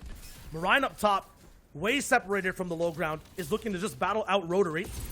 Mick is all the way at the bottom. There's a big jump up from Rotary. Now it's a build fight all the way up top. Riz on his box to box with Mick now. They need to control. Big Shockwave, I think, launcher to send his opponent straight into the Storm. Rotary is trying to climb back with crash pads. He barely does. Misses the mark. He gets taken out. Big change up. Marine gets the siphon. Max HP. Reason gets a huge shot down. It's a 1v1. And a very big 1v1. Is this a battle for first? Rezon, I think, is going to maybe have it, depending on how many points Kha'Zix had. Marine, though, does have the Shockwave Launcher. We've seen it come down time and time and again. This should be a victory here for him if he is able to play right, but he's running out of builds. He's hopping into zone. Rezon, remember, has the floppers. He picked them up earlier. This is going to be his play. He's going to sit back. This is how you counter it. Everybody's like, it's overpowered. It's so OP. He's hiding in zone. He's floppering. Marine is nowhere to put pressure on, and Rezon is going to be able to pick up the dub. Hey, it's that Season 2 vibe that beats the Season 3 one. Reason, what a nice overall game from him on all aspects. From being shambles, to getting floppers, to getting first. Maybe in this game, maybe overall in the tournament. We'll have to throw it over to our analysts to figure it out. Zeke, Bala, Sundown, what do you got for us? Gentlemen, what an incredible game. Rezon there picking up the victory royale at every single point in this match when it seemed like Rezon's back was against the wall, guys. It's like he had everything he needed. Those floppers came in so clutch there at the end. It was literally that thing that he just kind of walked by and was like, these are important. And it ended up winning him that game. It's the tale of impact eliminations all over the place. Marine able to find Cuvado up there on the tarp just below high ground to pick up all of the kits loot and able to pick up the shockwave launcher and take the top advantage. However, Rezon's impact being enough and being able to push him forward, the floppers, the difference there, Bala. Yeah, Reason, man, this guy is on a tear, and we have a little bit to show you about how this guy is going to be at the top, because thinking back to the history, like, this is not somebody we really knew about until Duos FNCS, and then since then, first in the Mongol Cup, first in the recent Champions Trio Cup, and this is how the end game prowess that this man has, and also what we saw last game, the early game setup that he has, is fantastic. There, he boxes somebody out on the backside. Here, it's a simple fact of the meta right now is players using old tarps to conserve mats. This is clinical, what you've already seen. On to Floki. This was the last game, and then going to this game, Sundown, he continued to impress throughout the early game, holding down Holly Hedges. And one of the things that's really absurd about kind of this new wave of talent that's coming through in EU is just how consistent they are in solos in a stacked region. You can see Rezon there putting the charge shotgun to work, using that full charge and hitting a huge shot. And one thing he also does incredibly well is just his game sense. You can see him there using a little bit of his wiliness to get an advantage on the opponent, boxed him like a fish. So Muhammad at SR4 coming through there, but Rezon able to capitalize on it. And again, it's impact elim after impact elim, putting himself in positions to then capitalize. I mean, you don't end up in this spot with rifle angles without getting those early eliminations. And that is a huge one onto Thomas HD there, somebody who he's directly competing against in every sense in this competition. And look at this, twice now he gets the sidewall when he boxes him up. Twice he takes risks with that RPG looking back through old tarps. And then shambles in terms of materials, and he does what he needs to do, jumps in the box and gets his 5th elimination to bring him back up to 20 builds, and what will essentially secure him the game. These close angles, he's so aware. I mean, how do you even spot that little mouse there in the hole? He trapped him in, and then this was the final 1v1v1. He didn't necessarily need to get all of this, but he made it work. And I think the thing that's really impressing me the most about just this particular replay is watching how clean he is with the charge angles, because he's not just holding into a right-handed waiting for people to make mistakes. He's waiting till he gets the max charge, swinging out on the left hand and putting the entire spread into the opponent. Very well done there, and his consistency between the first 2 games is a large part of the reason we're going to see him at the top of the leaderboard. And one more thing there too is, like, people are wondering how to deal with Caddy, the Kit Shockwave Launcher right now, the Caddy Corner Mythic Loot, and that was it right there. Back to Season 2, Shio called it out. He said, oh, this is harkening back to Season 2 when we were all playing floppers in zone. This is what you do. You got to avoid those shockwaves landing in your box, and that's what he did. He basically had multiple layers against Marine too. That's somebody who won DreamHack Winter, who played really well in DreamHack Open recently. That's not somebody easy to beat. Yeah, man. And again, just kind of giving him more credit, you gotta, like, showing his mastery over his tools. We saw he had the purple rocket launcher, and not once did he look to even rely on that weapon. He was relying solely on his skill, his mastery of the game, and all the hours he's poured into the game. You love to kind of see that. That's what we're here for. Now, of course, we gotta see where the standings are, because after 2 games, and coming out of last game, we should see these point differentials probably start to pull away, right? Taking a look here, after that game, of course, Rezon there, 35 points, 10 points ahead of Kezix, your winner from last game. I mean, this is a pretty good way to start your second game. So one of the big things to note here is we talk about kind of what a typical victory royale looks like in terms of points. It's right around 19, we'll say 20 points if we round it up to 6 eliminations. I think 5 is more common. So you're already looking at him basically a solid half win ahead of the next closest competitor and nearly double the person who's in third place, Benji, able to climb his way up there. But honestly, like, he's pushing out after the first 2 games to a substantial lead. Like, it's going to be hard to catch him if he puts together one more top 10 run, one more top 5 run. Yeah, it's going to be really, really difficult. Like you said, a half win away, but there are players who can do it. I mean, Clement in his first game played very well. Floki ended up falling off spawn, but out of Rickety Rig, he might have a little bit more success there. Frey is somebody who will rise up slowly, and I'm looking at his games and how he actually played this one out. 10th in this game and 40th in the last one. If there's anybody who's going to start playing consistently, it's players that are on this page, maybe even further. Players like Frey. And then to point out, Zeke, we were watching Artox. Early game, this man seems unstoppable. Out of that retail row rotate, even taking out Mr. Savage. I mean, he's got that early game on lock. And again, you know, well, there he is, Mr. Savage in 24th place. I mean, right now, he's holding Mr. Savage back by himself. He's saying, look, guys, I'm doing this for us, for the betterment of everyone. So once Mr. Savage finds a way to overcome this and gets back in the game, we should see him push back up in the standings. Now, guys, don't forget, top 50 will be the ones moving on to the next set of heats. So we're getting closer and closer to seeing what that drop-off looks like. And 40th, only 8 points, guys. That's not that many points. It's 1, maybe 2 okay games. But again, we're talking about, this is the top 100 players in the largest and, in my opinion, most competitive and strongest region in the entire world when it comes to top tier Fortnite. I mean, you can see Mongrel there.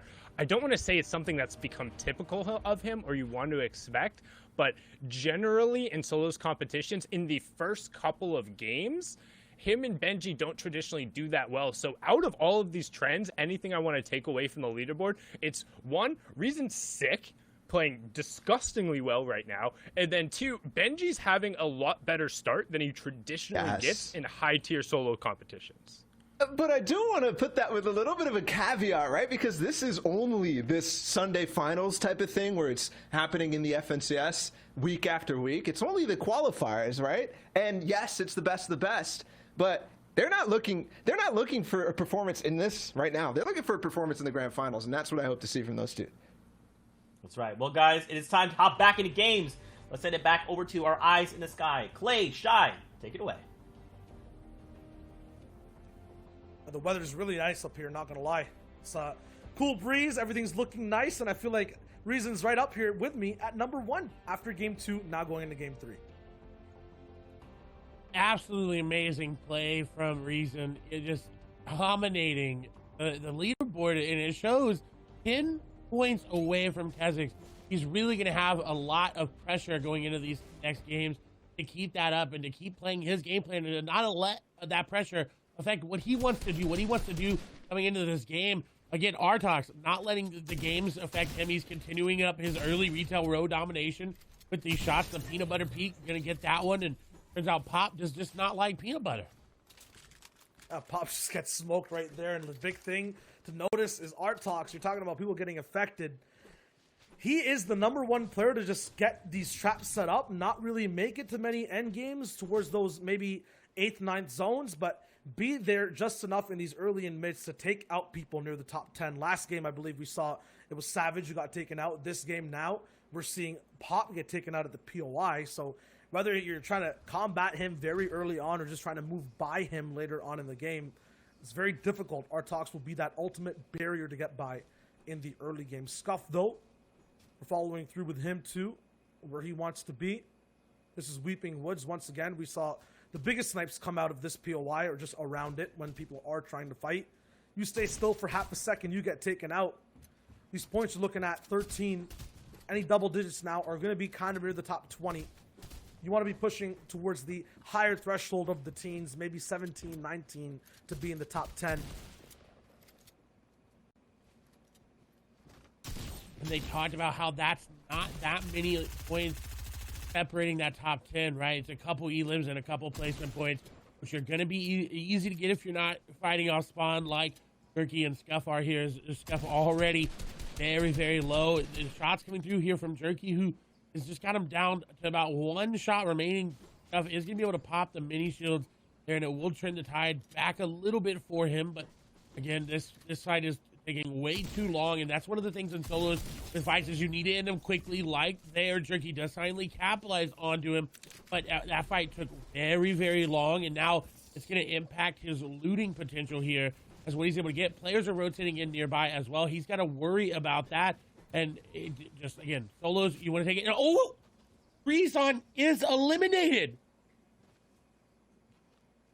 First place again, taken out, does not have a chance to have a saying in the final 1v1 in any spot at all. Rezon is gone in game 3. And now people like Benji Fishy, like Kezix, Thomas HD, Flick can all take a spot there at the throne because the king is out of the castle. And Flat gonna find a player for ZR out in the middle of nowhere, just swimming and chilling out. He's having a vibe. I mean, I know he's used to being at the Shark in Storm 24/7, but you don't have to swim to it, my friend. You can find it by waiting. All good though. Easy for Richard. I believe we have a replay for Rezon and exactly how he got eliminated, how the first place person got taken out. Here's the fight. Clay, break it down for me. Yeah, already low HP. Tried to pop another mini. He's in a bad spot. The edit not his favor. He hits two big tags, but I believe this is Flexi taking him down there. He was solo. You see, effectively was 22 HP. That was just so close in Rezon's favor, but unfortunately falling. I said the weather might have been nice when the game first started out with Rezon, but now rain and sadness as he has to just wait. You have to remember these are set lobbies for the next match to start up again. A different look for Savage. He's picking up an elimination in the feed. A different look for this game entirely as there's 88 people alive once again. Link, we saw him take up some nice, easy pickings in I think every single game this far. Here's another one he can possibly get. Dodging a no-scope. Very nice. We're looking to end the fight. And Savage just picked up another elimination. He's turning up. We talked about how Benji's turning online. Mongol needs to turn online. Savage is turning online this game. This, again, we've seen it in the back half of games. This is game number 3, right? We got a couple more to go after that. But usually he turns on the back when he's turning online early, and that stands really, really good here for Savage's. Link does pick up the elimination there. Talking about showing up, Rezon did not have any back-to-back top 5 games throughout all of the FNCS Invitationals. Through today's first 2 rounds, he's now placed 4th, 1st in his first 2 games. Yeah, but now because of this game, everything is perfectly balanced as all things should be. He's taken out. So maybe he sees another game where he can just find the courage to step all the way up, get towards another top 5. But for now, he's going to have to relax, see exactly what he can do. Play with the ebb and flow of playing these tournaments, right? Zeke's hitting it home really hard towards these analyst desk segments. It's all about, these players have played 14 games up to this point. This is like their 15th, 16th, plus more games. I can round off all the numbers up to 20, but you know what I mean. Our talks can round up this game and take it home. Realish, oh my God, just jumping down. I'm not sure if he heard him or he didn't. But that's an easy one charge pump shot to the head. That is exactly what the player needed. They needed an elimination to get the ties back in their favor, to turn their game around. And now they can start moving as we move over to Sweaty Sands, and another POI that's had some changes throughout the season, now finally back to its normal self. Of course, some debris scattered here and there. Arion here looking to use these whirlpools to get out of dodge and get away. Again, this area was that one big whirlpool. We are near Coral Castle there. Wonder if he was able to loot it up, but now just flying away. Only 6 points right now. Definitely needs to turn online. Yeah, no placements out just yet, so I believe the point differential for Reason up at first and Kezix at second is 10 points. Reason at 35, Kezix at 25. You can see with the format on the top right. For placement, you can get 14 points in total. So I believe if Kezix maybe hits top 10, he'll be caught up and ready to go, maybe top 5. A victory royale would work bounds for him, but eliminations just like this, like Arion's getting 2. If somehow he gets a combination of both, maybe 3 eliminations, 15th place overall, he can be tied for Rezon, but still a big game that a lot of players will have to go forward. That's just Kezix's story. Benji Fishies is about a little bit further behind. I believe 13, not even more, almost 20 points away from first place. Reason's kind of put his mark down to stay in first. This will be a big hill to climb for a lot of people. Savage has even bigger hill to climb. Only at 13 points. We saw 35 points was that number. So you do the quick math there. 22 points for Savage. Not something that, you know, is insurmountable here for him. It says he's now turning online. He's actually changing up.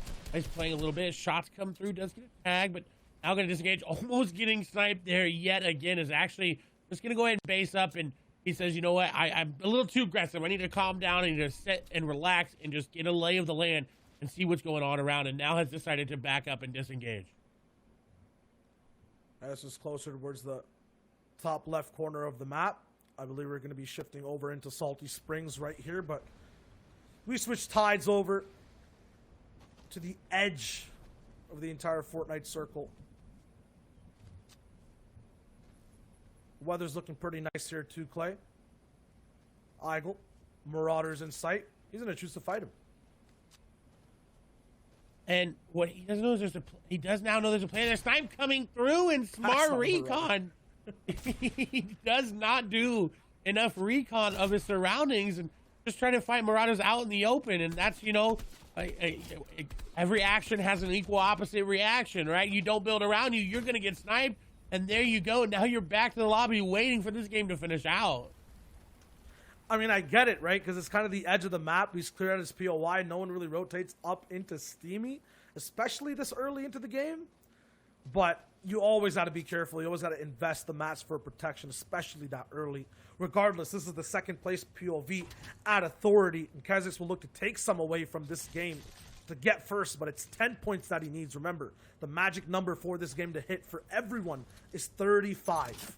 Reasons out of game number 3, he has no chance of upping that number. Kazakhs is only 10 away.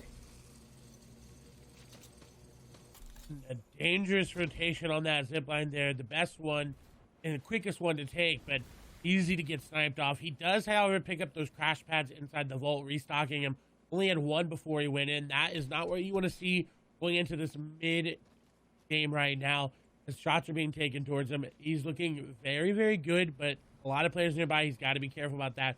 As we move over here to the lawnmower himself, Raisin Mayor has Savage Redix trying to run away. And look, the shot's going to come through. Not being found out there. Savage Redix is going to have to fight in zone, but he's got the loadout to do it. He's got floppers. He's got slurpfish. He's going to just pop him up. Crash right into the box. Shots coming on through, and he is hitting him, but it wasn't enough.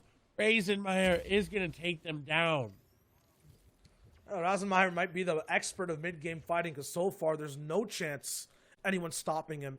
Even with the surffish and floppers, he's in that box, has pistols underway. I don't think that Redix expected that fast of a fight to break down. All good, though. He'll rotate straight into zone, and we'll get another POV of Mongrel now.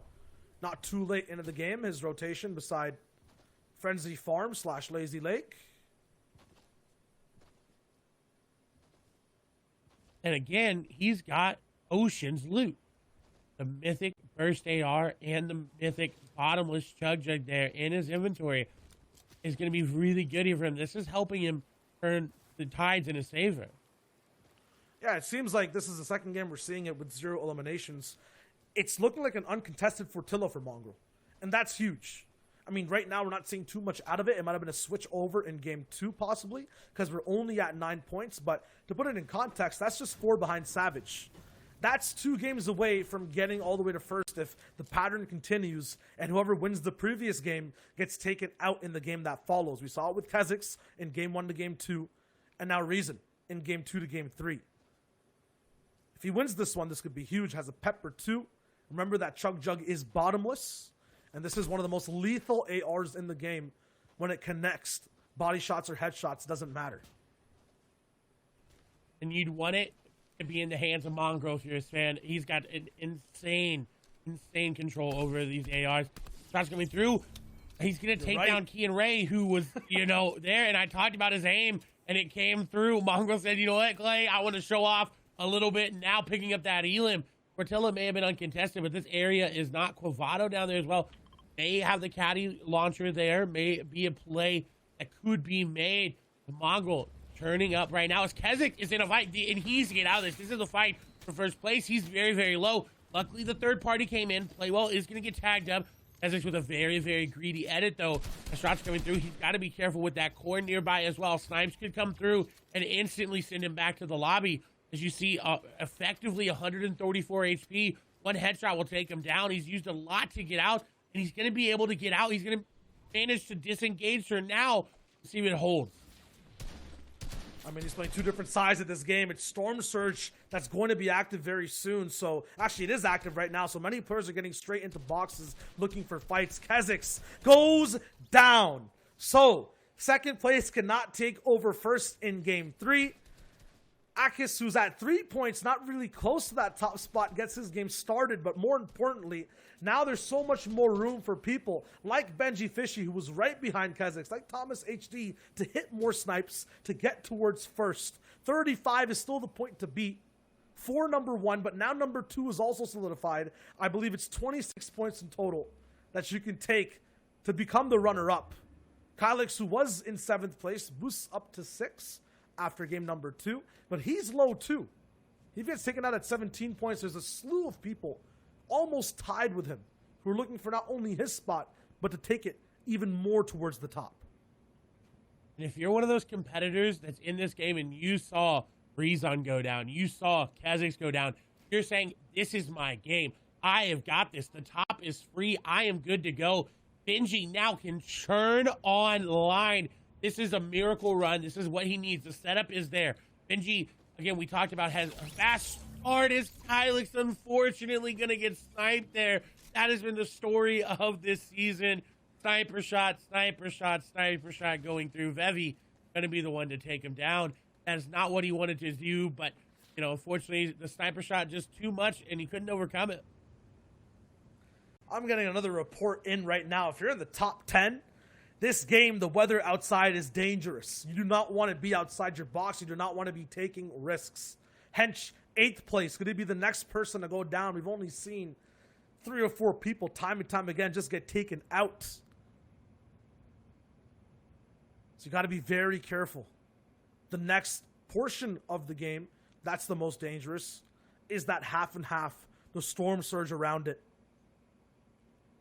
The Hen has to get past that. Savage is still active, though. This could be his game to take things over with. This is possible for anyone. So it's crazy, Clay. It's just crazy. And this is what happens in a solos invitational. You're not there with your duo. You don't have anybody just to help you if you make a small mistake. As Hen is going to get an elimination there with the sniper. Just a quick little shot there. You know, throwing it back to the shot we just saw. Both of them quick hunting rifle shots. Hen was in a very good spot and now starting to move up again as well. This is really good. He popped off in game number 1, did not have a game number 2.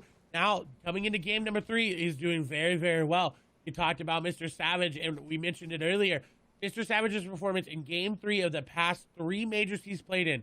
5th, 2 elims. 6th, 3 elims. 8th, 3 elims. So these are the games that Mr. Savage turns around and turns online, and that's what we've seen him do time and time again. But the issue is Mongrel, Benji, Moraine, all the big names are here. They're still alive. They are indeed, and here's the man of the hour in his own box. With a free slot, too, to look at. But 6 crash pads. Now, we've seen these items in action before. It just means you have free reign of rotating really fast in end games of every single variety. Mountains, rivers, doesn't matter. The caveat or the catch being that you're very, very exposed. You got to remember, too, that these crash pads don't work on these triangular pyramid edits in boxes. That is what Savage is standing on right now if he wants to move in a diagonal way. Has to be careful not to waste them there. There's Thomas HD blocking off an RPG. It looks like he wasn't able to block a lot of shots off his 73 HP. Is not where you want to be sitting. Now, he does, again, have a sniper, and we mentioned it. He is probably, and I'm comfortable saying, the best sniper in the European region. Every time there's a sniper in that man's hand, he is going to get an elimination. But this time he's actually going to get eliminated by 7tor. It's over for him. There's no chance. And that's another person in the top 10. It's storming outside. I can hear the thunder rumbling. It's free for people to move up in game number 3, and it's 7tor that's paving the way, being the rain on every box, being the beam that takes these people out. Benji Fishy at risk too, gets the shot down onto Noah, but he's also out of shields. This is almost the entire top 10 not in this game. I believe it's just Marine, BL Hen, Mick, Link, and Benji who are left. Not sure where Flick is, but we'll see what works. Pistols in the hand of Jur. And you painted it perfectly. This story is setting Benji up for what he needs. If he's able to get into second place, maybe even into first, that is going to be such a huge motivator for him. It's going to get him everything he needs because he is a confident player. But once he sees what place he's in, once he knows exactly where he is on that leaderboard, he's just going to turn the line. And Flick just went down as well. This is looking better and better and better for Benji. Benji is now the new captain of this lobby. Third place is actually who might be able to take first. 18 points over for Jur. He's also getting close to that second place mark. He's kind of found his way all the way over to the top. So many different players though. Tayson here, Janice actually, was the person who won that solos invitational, but will not be here to actually have a say in the first round of qualifiers in round 3. It'll be his dual partner instead, who will look to cement himself further on in overall solos. We'll see exactly what he does. Regardless, Savage still alive.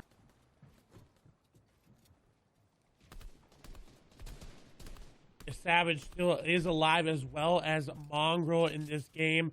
We do see for Strokey taking down a player there in the feed. This zone going to impact a lot of players. It's actually going to pull towards almost everyone. There's no one really going to be on that far side of zone that they have to rotate through. Lucia here, crash pads, extra mats as well.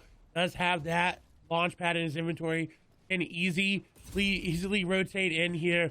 Big zone coming through. We do have storm surge are going to be effective as well. 13 players need to fall.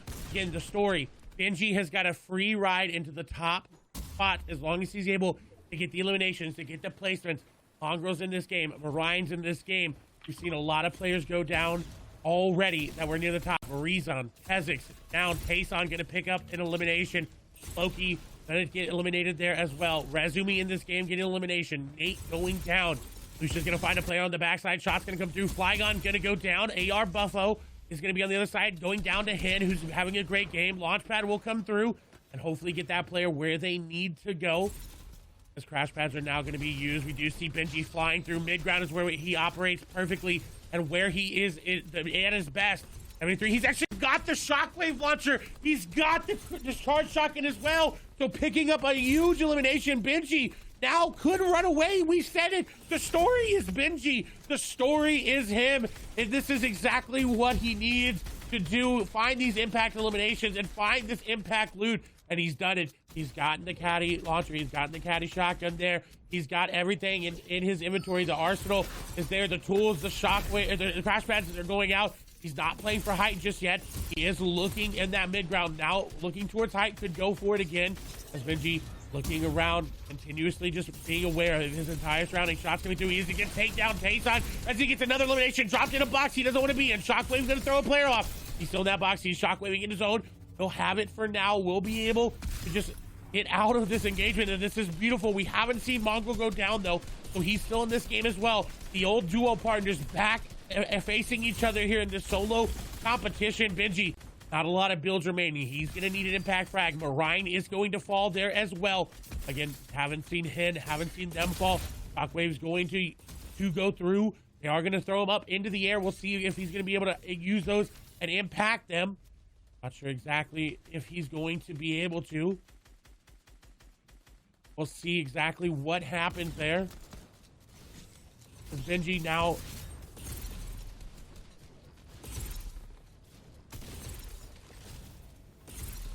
All right, we'll see exactly what happens. We have Mongrel, Benji both fighting for the top spot. The zone's going all the way up towards the top side of the map. Benji has used so many shockwave launchers up to this point. The weather, the winds are picking up for him. It's him against Slove all the way up top, but Andy's the one landing all the way down below too. He skips the engagement. He gets up top again. His builds are completely out though. Lusha all the way in front. He's just trying to hippity hop and stay up top. He blocks one person down. The beam next to the charge is not possible for it to connect. It's a top 7 scenario now for everyone. Mongrel down below has no HP. Benji just trying to bide his time. Did get a...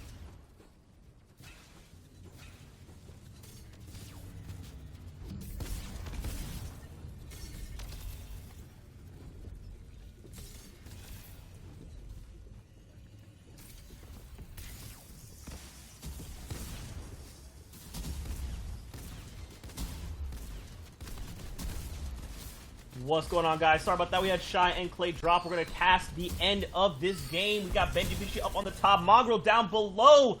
The old trio partners going head-to-head. Sundown, are you here with me, brother? I'm here with you. You can see Benji in the top right-hand corner, Mongrel in the bottom right-hand corner, Link on the low ground, working between the two. The Rise of the Titans, you can see, trying to challenge up, but Benji holding on with just barely a sliver of HP. One Storm Tick will be enough, but he gets turned over, and now it's Mongrel's match to try and take over.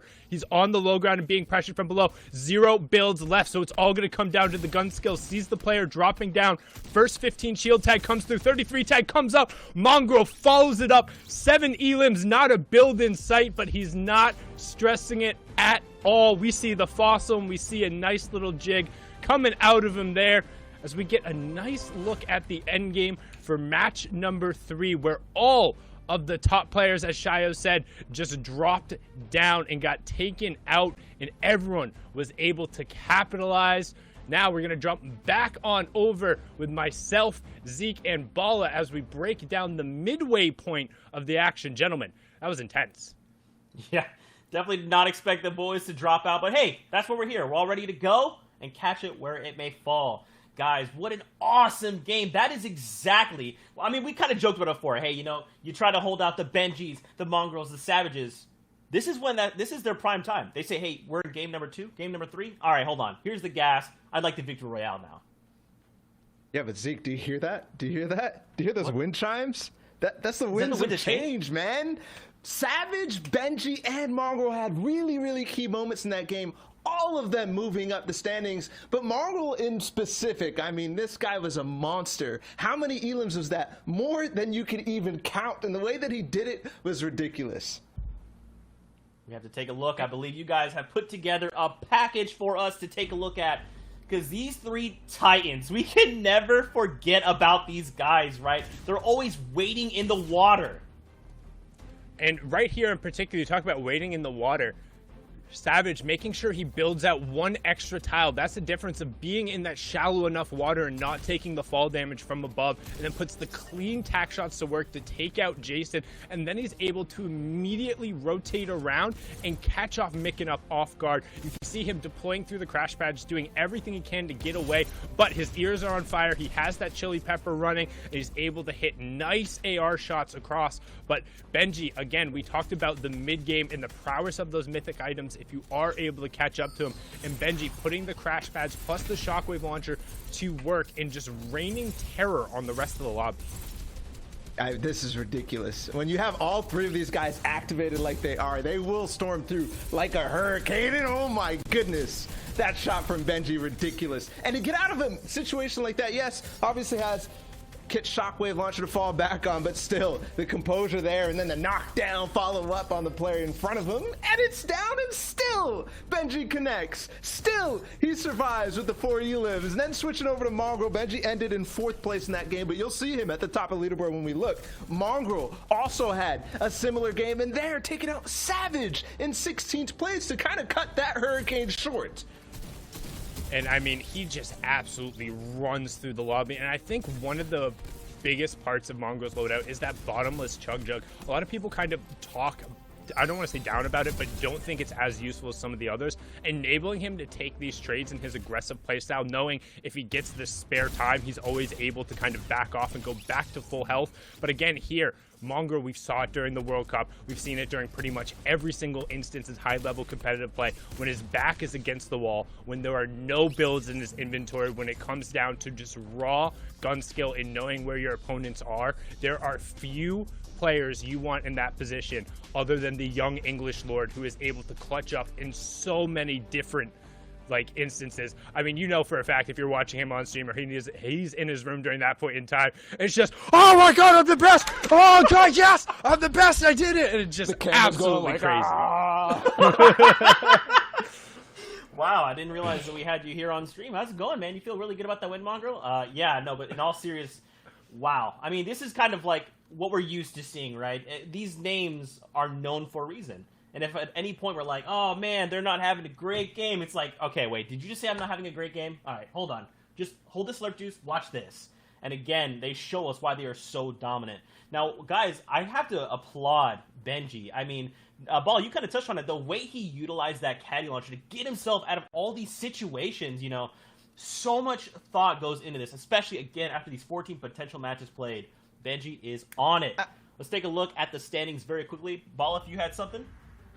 Yeah, I mean, like, it might be easy to fire off a shockwave launcher, just a shockwave down at your feet, but to do it in that split instant where he falls into the box, gets the one elim, and then other people are jumping on it, that's ridiculous. And that's why he's catching up, man. And we talked about the winds of change and all this, whatever, but the reality is, Reason fell off spawn, got eliminated to the same person that he beat in Holly Hedges. Kha'Zix, same situation for him, also falling off spawn, and making it very difficult for them to keep that standing, especially when you start to have Benji and Mongrel really pushing up on day one. And I mean, we've seen before, particularly with those two players, where they don't necessarily have the best of starts. We talked about it in the last break. We kind of went into it ahead of time. Once they get rolling and get the momentum and get their nerves calm, and they really remind themselves, wait, I am one of the best of the absolute best. People watch me for a reason. They study my mechanics. They practice my moves. They copy my settings. It's because you're at that level.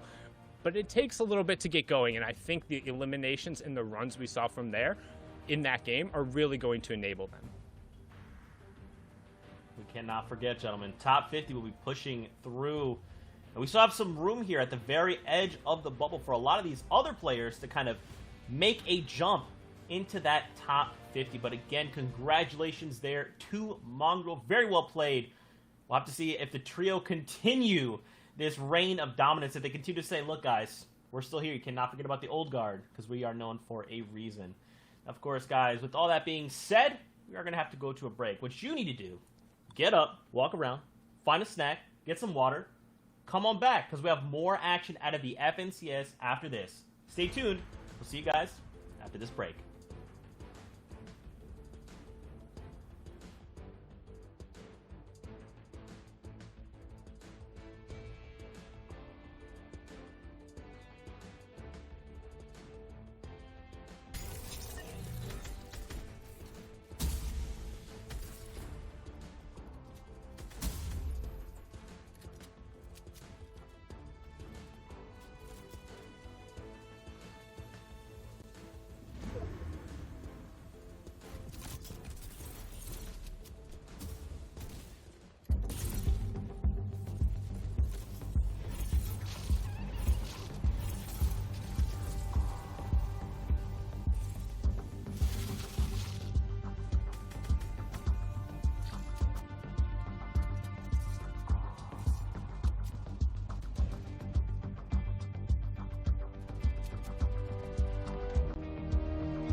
Welcome back to the Fortnite Champion Series. I'm your host, Zeke, and we got Sundown and Bala TW as our analysts on the desk.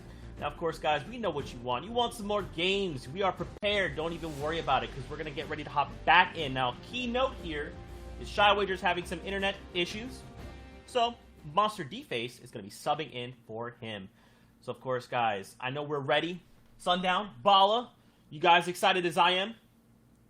I mean, I'm pumped. The one thing, I'm going to have my eyes glued to that top left corner off of the start to see if anybody in that top 5 goes down off of the start. What about you, Bala? Same story, man. Same story.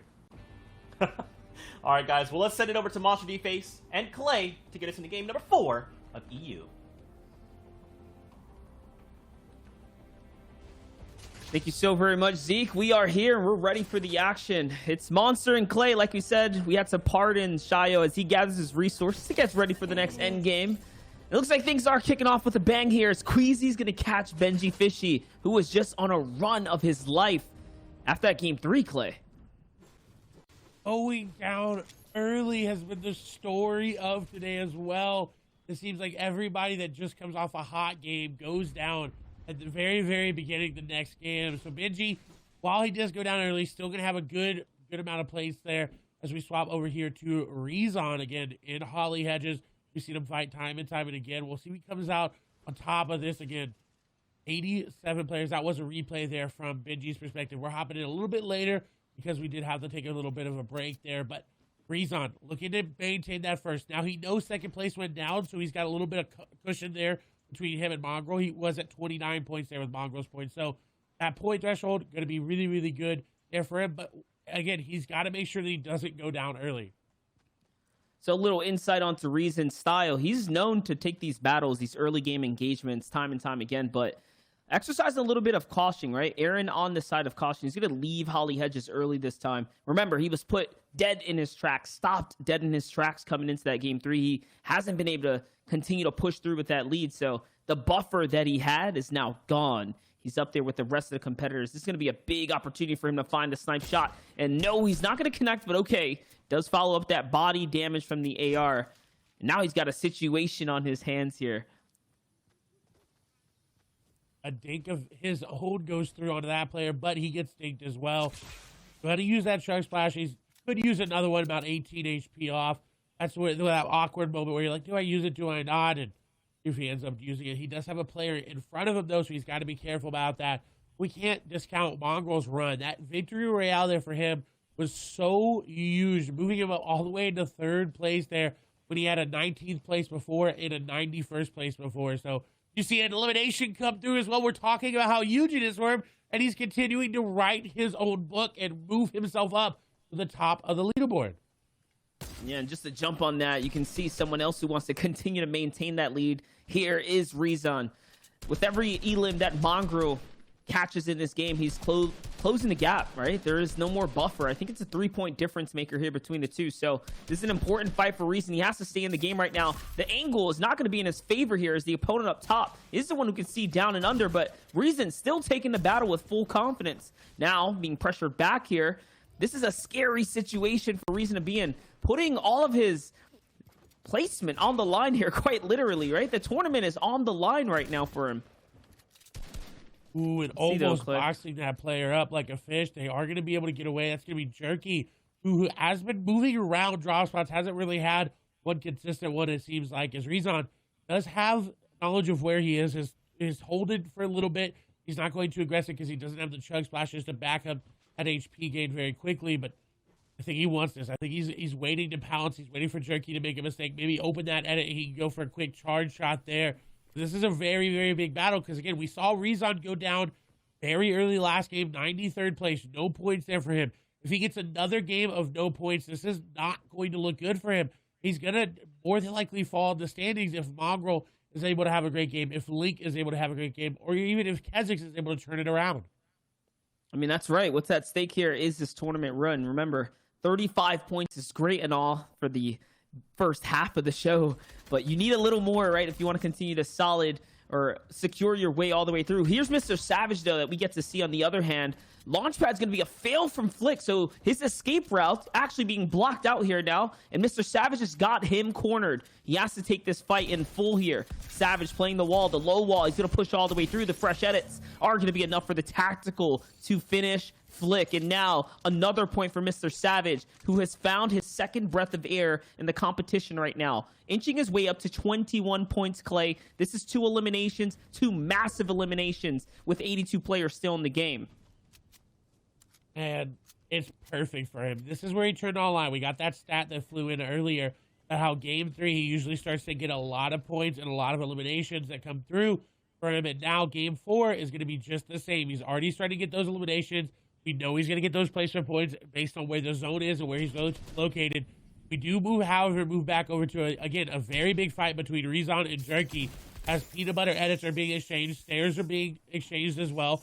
Rezon with that charge out is trying to find that angle. Sundown talked about how he looks for that left-handed peek on the full charge. This is one of the few players that is very, very good and very, very advanced in doing that. And he's continuously catching his opponents off guard by doing so. Jerky, however, is not falling for it.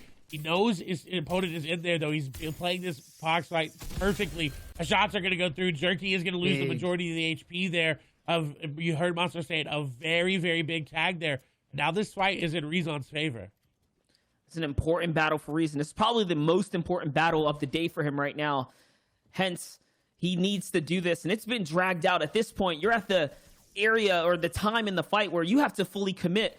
Jerky here is going to get shot from behind, though. Now, more reason to actually conclude the battle here now. Yes, stepping up for the wall take. He's looking for every opportunity to get in, and Jerky's in a world of trouble. No more material left in the bucket for him. And I think Reason's also just about out of mass. That's it. He jumps in the box, and he catches him from behind now. And Reason, luckily, honestly, gets away with this one for free at that point because of the third party. And now turning his focus onto the third party, he wants more action. He's not slowing down at any moment. He says, you know what, I may be in first, but I want to secure this. I don't want to go out by losing by 1 point or being that close. I want to have my lead be so far ahead of everybody that I don't want to worry about it going into the final game. And that's what he's doing with these snipes. He's just looking for people. It doesn't matter that he's on the backside of zone, that he's actually got to rotate into him. He's saying, you know what, I'm just going to snipe at you, and if you want to fight me, I'm going to fight you too. This is very, very big confidence here for him. We'll have to see how it plays out as we swap over to Tayson. Again, we talked about gameplay-wise as not having the best of days. 17 points, though, near Mr. Savage at the threshold. And it looks like he's coming up on an elimination. We saw what Mr. Savage was able to do with his heels against the wall, his back against the wall. Now it's up to Tayson to put up or shut up here in the game. He's going to find himself a big shot, and this is going to be all the advantage that he needs to take this battle with pure confidence. At 17 points, this is an elim that he absolutely needs right now if he wants to secure his way towards top 50. Let's see it. The battle is breaking out. This player is running for his life, though. The crash pad's going to come out. Tayson's got more of a reason to want to push in. Yes, he's going to use his own crash pad now. Very prestigious one indeed. Accidentally sips off, though. He blows the second one there. Let's see, though. Remember, he hasn't given this guy an opportunity to heal, so this is very much a fight that he can take.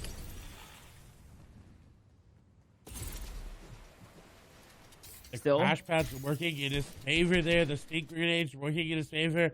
I can't tell if that's his opponent throwing them or someone nearby. I think it is his opponent that's trying to make it happen. Slad here just on the back foot.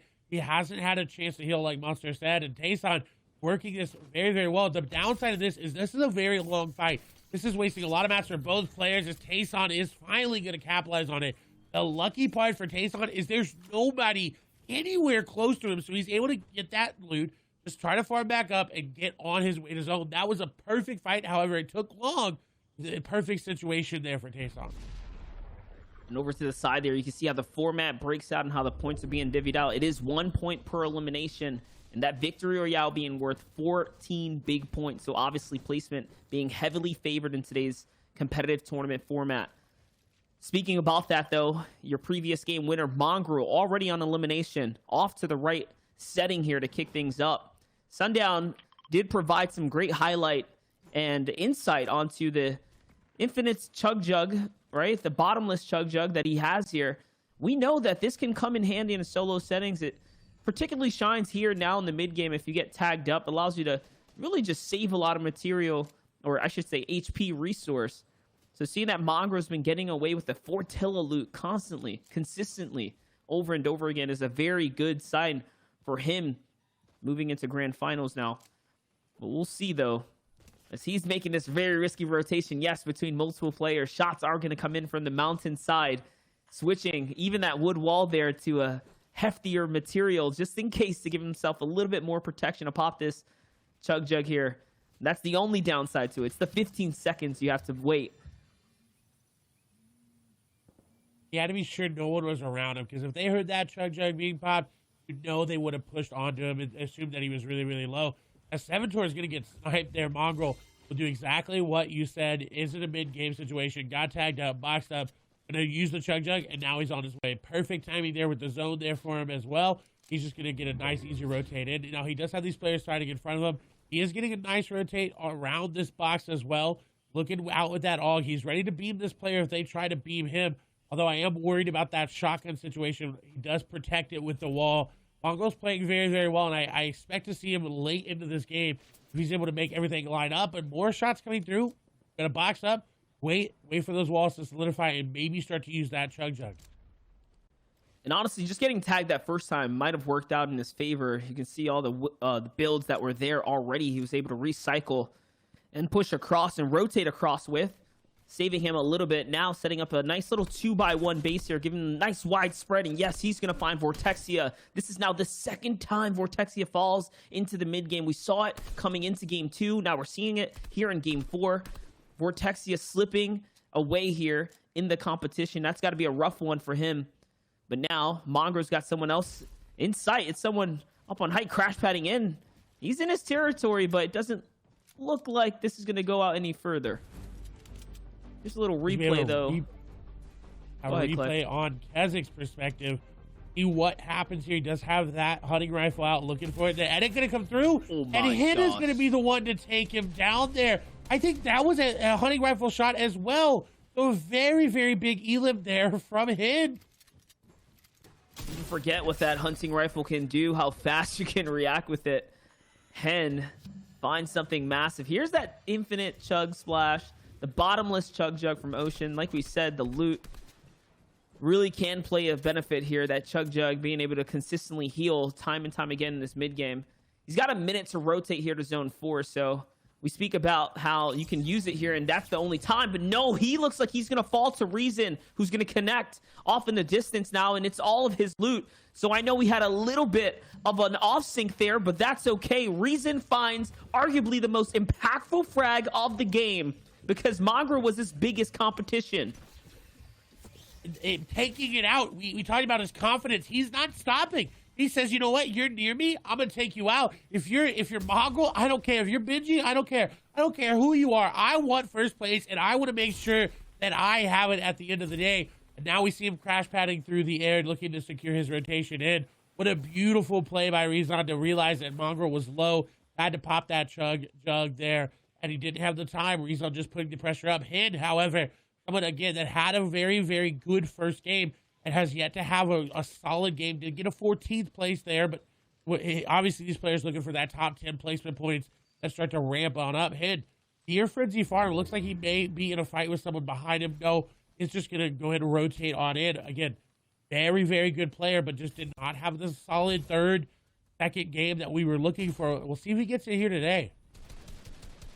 And I'm still just thinking about the irony of Reason taking out his biggest competition here in the tournament, literally snatching back the crown here to kick things off. Hen, though, we said already has picked up a crucial elimination with that big shot from before. Now, though, he's got the crash pads to play into his favor here, so the rotates moving in towards the half in, half out are going to be pretty easy for him to make. Noticing a little bit of a weak point here in the enemy build. He's going to look to break that floorboard there, but the enemy was fully connected now. Hen still on the prowl, still on the hunt, looking towards the back portion of the zone. He's got this nice little heights too, so he's not in the congested layer by any means. He's actually sitting super comfortable. This is that point in time in the game where the next 10 seconds are going to reveal the half in, half out. With how many crash pads he has, it shouldn't be too much of an issue for him right now. I think he's actually situated really, really well here for this next zone. We'll see, though. One more zone's going to reveal it, and yes, it is going to favor him pretty much here. And on top of that, he finds Train H's Robobs there, but he can't grab the loot. A very heads-up play by him to realize people are going to be rotating on that edge of zone. Able to grab any of that loot would be so good for him. He's only on 89 builds, but not able to capitalize on that. We do see Quavado pick up an elimination. That could be huge if Quavado was able to get that Shockwave launcher in his inventory again. We saw it with him before, but don't know how consistently those players are able to get it. Again, Mythic POIs are very, very heavily contested. Whoever, how it was not really contested this time around, it seems like, was Mr. Savage. He does have 2 elims. Maybe he found him on rotation. Maybe he did find him on off spawn. He's in zone. He's looking really good. And this, we talked about it. And these are his games that he's turning online, where he's looking for these big plays, where he's looking for these top 5, top 2, top maybe 1 finishes. And the old guard right now is looking really, really good here in Europe. That's right, and you can see him just putting the pressure here with this AR from downrange right now, really trying to find anything that's possible, holding a textbook line of sight here down in the back portion of the zone. The players that have to rotate in right now, the longer they stay back there, the more likely the rest of the server is going to figure it out. You're all going to get that chime, that ring on the phone, like, hey, turn this way, right? So there it is. That player's going to get on out of there. Let's see. Savage still has his focus on all of these players now. 18 seconds until the next zone is going to reveal itself here. And let's not forget, guys, this is the European region, the day 1 of the FNCS. These players have already gone through the ringer of qualifiers, and now we're looking to secure a next top 50. So that's what's on the line here. Reason quite literally making power strides in this game right now after taking out Mongrel. He actually chose to left that bottomless chug jug, but we can only assume is in the zone as we saw him crash pad away from it. So that's not going to be an issue there for any players. We still have that Jules grappler gun in play, as well as Kit's shockwave launcher, and of course that charge shotgun, very, very potent. Rezon does have the Mythic burst rifle there. We can assume that the drum gun was probably left somewhere in Authority, as most players tend to not want to pick it up there. As we get a nice shot of Noah Riley, who's on the high ground. His hand is right down below him as well, as Rezon is looking very aggressive. So the aggressiveness does not stop, as they're going to take down Quavados, who potentially had the caddy mythic loot. That's what's happening here. Already 40 points now. He was actually looking to pull a little bit of a Epic Whale special, it seemed, for a second there, to land inside the box, but slips right out and now finds his own piece of real estate here to continue to inch his way in. Remember, this is the first full moving zone. You're looking at the player on height right now, one of maybe 2 or 3. Yes, there is a battle going on off to the side here. It's Hen trying to get a piece of the action, and one single ramp he's gonna break out, and now Height's gonna go down with a big fall, but it doesn't even matter. He takes out Noah mid-air with every shot that he needed to connect, and now Hen is the master of the Height here. 3 eliminations and the big, absolutely huge find, the shockwave launcher and Kit's mythic shotgun here as well, Clay. This is looking like it's his game to run away with. He sent someone flying into the zone, and now again, there's no threats on high ground. And there's only one threat to high ground, and that is the grappler gun. But he's essentially nullified all of that, taking with that shockwave launcher. A very, very good find here for him. This is pretty much a victory run if he's able just to secure it and just play it perfectly as he takes down another player. 5 eliminations now coming here for him. He could start to push up to 6, 7, maybe 8 eliminations if he continues this. As crash pads are going through, the shots are hitting there for him. Everybody flying through the air. He's just trying to make sure he gets tags on him, make sure he keeps up with the players behind him floppering. We've seen it before. Kezix took it in game number 1. That's how he beat the Rezon beat it there against Moraine, as we swap over to Savage, who's 110 effective HP in a very bad spot, but he's gonna find Kylix not paying attention. That is so huge for Mr. Savage. He needed the siphon there. He finds exactly what he needs, and just let's think about this, guys, what this means. Hen is the newest competitor now, looking for first place against Reason. So there's a lot on the line and holding his high ground. Shockwave launcher from Hen's going to come out. Savage has his focus on him now, and it's Savage's height. But wait a second, there's more. There's another player playing for high ground as well. So this is it. Big fight right here. Big engagement. Savage is going to bully off Hen. And now, 28 points for Mr. Savage, 3 eliminations. I see Marine still in the game as well. These are huge names, Clay. Big names in the running right now. Savage has that crash pad. He could use it You see Rezon taking a lot of damage there. He's actually going to pick up an elimination. Oh my gosh. He was down, his backs were against the ropes. He picked it up, and that's just a testament to how he's playing right now. You see him flying through the air, 50, 40 effective HP there. Savage is flying as well. Hit on top. Marine there in the zone as well. Needs to get in. Nate there. Lestream Skite is there. These are very, very big names for the European region. Frey on one side, Hit on the other. They're trying to make the battle. Frey, of course, has got the flopper in his inventory. As Savage is going to take down Rezon. That's a huge elimination. Shots coming through onto Frey. He is going to take down Nate, I believe, as Hen is being challenged for high ground, but he's going to take down Marine. And now Hen has secured high ground. Savage down below. Skite there as well. Shockwave's being used. Savage gets flowed into zone. That's probably it for him. Skite going to take down one. Frey versus Hen in almost a 1v1 as there's a couple players still here. Skite is still here. Savage, I think, is still barely alive. No, he is going to fall now as well. So Skite, Frey, and Hen in a 1v1v1. Hen has got the heal off. We know Frey has got no more floppers. He is going to get the elimination there on the Skite, but Hen secures it there with the elimination. The AR shots reign supreme. He didn't even need the shockwave at the end. A 7 elimination victory royale. What a massive game right there. But with that, we're going to throw it over to Zeke and the crew to break down all of the action. Zeke, take it away.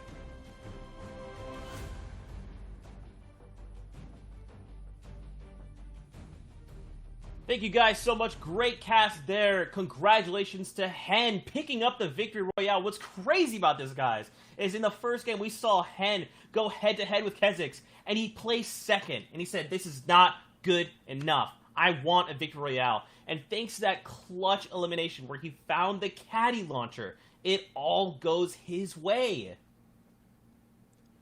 I mean, it's just a game awareness, and the biggest thing is a stereotypical just season 3 chapter 2 endgame going through there. It's baiting out, trying to locate where that shockwave launcher is, who's been able to put it to work, where high ground is, and can you make a chance to make a play at it. And Hen put it all together. And right now, this is just the Titans of Europe putting everything on the line after 4 games. They're all contesting so close to the top, and it's going to come down to some of the monumental plays like this. I mean, just the awareness from Hen here to be able to pick up and over and get the shockwave launcher. Now as we switch on over here to Reason, picking up a huge elim over there, getting into the top 10. Again, each one of those 5 placements being a additional point going through. And the 47 is really a level of consistency that hasn't been seen in a while, Bala. No, it hasn't. Reason gets out of a sticky situation, but ends up putting himself, we might say this is a typical end game from Hen, but there's so much going on. He goes up against Mr. Savage, so this added flair of the players up at the top fighting each other. You remember Reason taking out Mongrel earlier? Here's the perspective of Mr. Savage, just holding that charged shotgun, ready and waiting for Reason. But once it ends up happening is a typical end game, because Hen will sneak in a shockwave into Mr. Savage's box, just barely. And he flies all the way out of zone and ends up falling right there as the wall breaks. And that's the end for him. He continues to rise, so it might not have as big of an impact, but that is the typical story in these end games. Regardless though, 3 players left and it's still stacked. Hen is going to win this game with 7 eliminations in the final moments. And because he takes that high ground that you mentioned so brilliantly, Sundown, was amazing. And it's really showing kind of over the course of this competition that consistency wins out, but to consistently be at the top, you have to be something special. Every single one of these players who is in the top of these standings has been doing so incredibly well today and capitalizing on the opportunities they've been given.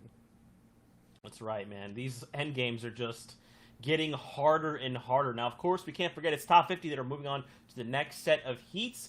But all the old guard, I mean, all these names we're so used to seeing are ready. They are in their prime right now, jumping in and aiming for that top spot. Let's take a look at the standings together, see who holds down that number 1 spot. Is it still Reason? Is he still maintaining his lead? Or has someone else stepped forward and dethroned him? Can Henchman, Hen, aim for that spot? Unfortunately, just 2 points behind, but still jumping all the way up there. And look, again, these 3 big names, Mongrel, Savage, Benji. And a quick note, 8 of these top 10 were actually players that made it and were in the finals of the FNCS Invitational. So this is as stacked as it can get. And it has DreamHack winners, Teak, Moraine, and Savage. All 3 of the possible EU DreamHack winners are there and fighting in the top 10. This is ridiculous, but we also talked about the impact that all these guys are having on each other. Reason took out Mongrel, and real quick, I just want to bring it up. Reason actually won the Mongrel Cup, so that one fight was like, hold on, I'm actually the king. You can run tournaments all you want, but I will win whatever tournament is thrown, because right now it's a statement. It's a statement, and realistically, they're backing it up. Like, Reason has been backing it up with this performance. All of these veterans going against each other, putting out consistent after consistent performance. And with 2 games left, it's really going to be, hey, can I push myself into a guaranteed qualifier for the heats? Can I get that top 50? Or if you're in that top 10, it's, can I get a little bit of a pay bump? Can I take that first place spot? What can I do to make a little bit more out of today for myself? Yeah, you absolutely want to be pushing forward. Now, of course, making it top 50 will mean you can qualify. We see that threshold is 14 points and 4 eliminations. But if you're these guys at the top, you want to hit that #1 spot, right? You want to be that #1 seed, if you will, heading into heats, not only for the money, but to also the recognition and to say, look, I came out of this as #1, so you need to fear me. And if I'm trying to hit a drop spot that you want to hit, I was first. So you need to respect that. Now, guys, we're getting ready to get into all the action. We have 2 games left to go. Now, we're going to be hopping into this game 10 minutes into the game and getting a jump start in all the action. So for now, let's get on over to Monster Deface and Clay for all the action. Now is what I said. Or now. All right, you know how Zeke gets down, guys. He likes to have some fun over on the desk. You give him the mic, and he takes it away. But either way, we are hopping right back in. It's Monster Deface. It's Clay Staling here. And like Zeke mentioned, we are getting into the action to get all caught up here. And the first person we're touching down base with, it's Mongrel. Mongrel, who was just dethroned by Reason. Reason, one of the hottest players on the competitive real estate, on the market right now, quite literally, putting up such a performance today. The first place hold is not too strong, though. He's only up by 2 points. But it's Mongrel who's at 33 right now in the top 3 slotting. And this is another fight that's going to matter so much here, Clay, because he already has 1 elimination, but he has to continue to back these players off. And in all honesty, he can completely disengage. He's got peppers to run away. He's got the loot that he wants. He's good to disengage, but he wants this Elim because he knows what disadvantage he's at. He's also got some loot down there as well, which I can only assume is from his other elimination there that he's backed that player off of.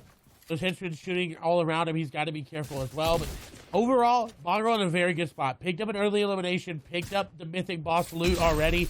Now he's on his way out of the POI and continuing to rotate out. Almost max materials already.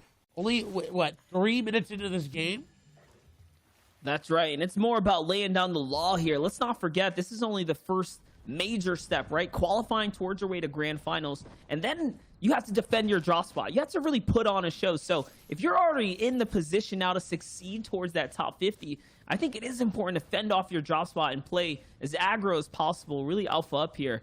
And speaking of which, here's Mr. Savage doing a little bit of a flex drop off of his typical boat drop spot. He's already on the move here. Remember, we're deep into the action, so you can see that the loot route has already played its favor. Mr. Savage has already cleared out his drop spot, and now he's rotating on his pathing through the islands. This is also what he likes to do here. He's already switching things up. Instead of using the river rotate, he's taking the landmass to get straight into this next zone, which is looking like it's going to favor down westward towards the southwest portions of the map. So a little bit of a different terrain we're looking at here, Clay, moving into this game number 5. It'll be the first time we see this new area around Rickety Rig and Slurpee really play into where the zone is. We talked about earlier, and it's been mentioned, right? The old guard versus the new guard. Who's going to submit their legacy here today in Fortnite, right? Rezon at the top, a relatively an unknown player if you're not paying that much attention to competitive Fortnite, really popped off in FNCS duos and has been dominating ever since. Has come in and said, hey, you know what? It's not just a one-off thing. I am here, and I'm here to make a name for myself. Hen as well, one of the lesser-known players in the European region as well is trying to make a name for themselves over players like Savage, Mongrel, and Benji, who are right there in 3rd, 4th, and 5th. And I love the little stat drop there. This is the first time we've ever seen Savage, Benji, and Mongrel all in the top 5 in a solo competition. So history being made here. The biggest profiles on the EU region, all at the top of the food chain right now, making it that much more exciting. But I can't stop talking about Hen and Reason, who I think are some of the hottest players out there. They have to get the respect that they deserve. You got to give it to them because they've been putting up a show. It's not just on team-based game modes. It's in a solo setting where they're shining the most here. But hold up, Savage is on a battle right now. He's rotated into Pleasant Park, and he's feeling the confidence in his bones right now. So he's pushing through. There it is, the sideways box hop. And it's not going to work, but it's okay because he continues to find the tactical tags right through the cracks when it matters most here.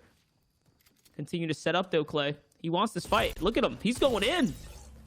He won it, and he got it, and he ended it quickly. And that's the best thing about Savage in these fights that we've seen time and time and again, is once he gets in quick, he finishes the fight, or he gets eliminated, and then it's done, right? He's not taking time to really build out, to go box to box to box. It's in and out. It's quick, and that's how you have to fight in these solo early into mid games, because if you're fighting and you're build fighting to max height, obviously we all know that's definitely not the wave, as we're now on board here again with Benji, right? We've saw Mongrel, we've seen Savage, and now Benji, who turned online very, very, very, very early on, but has yet to kind of slowed down a little bit.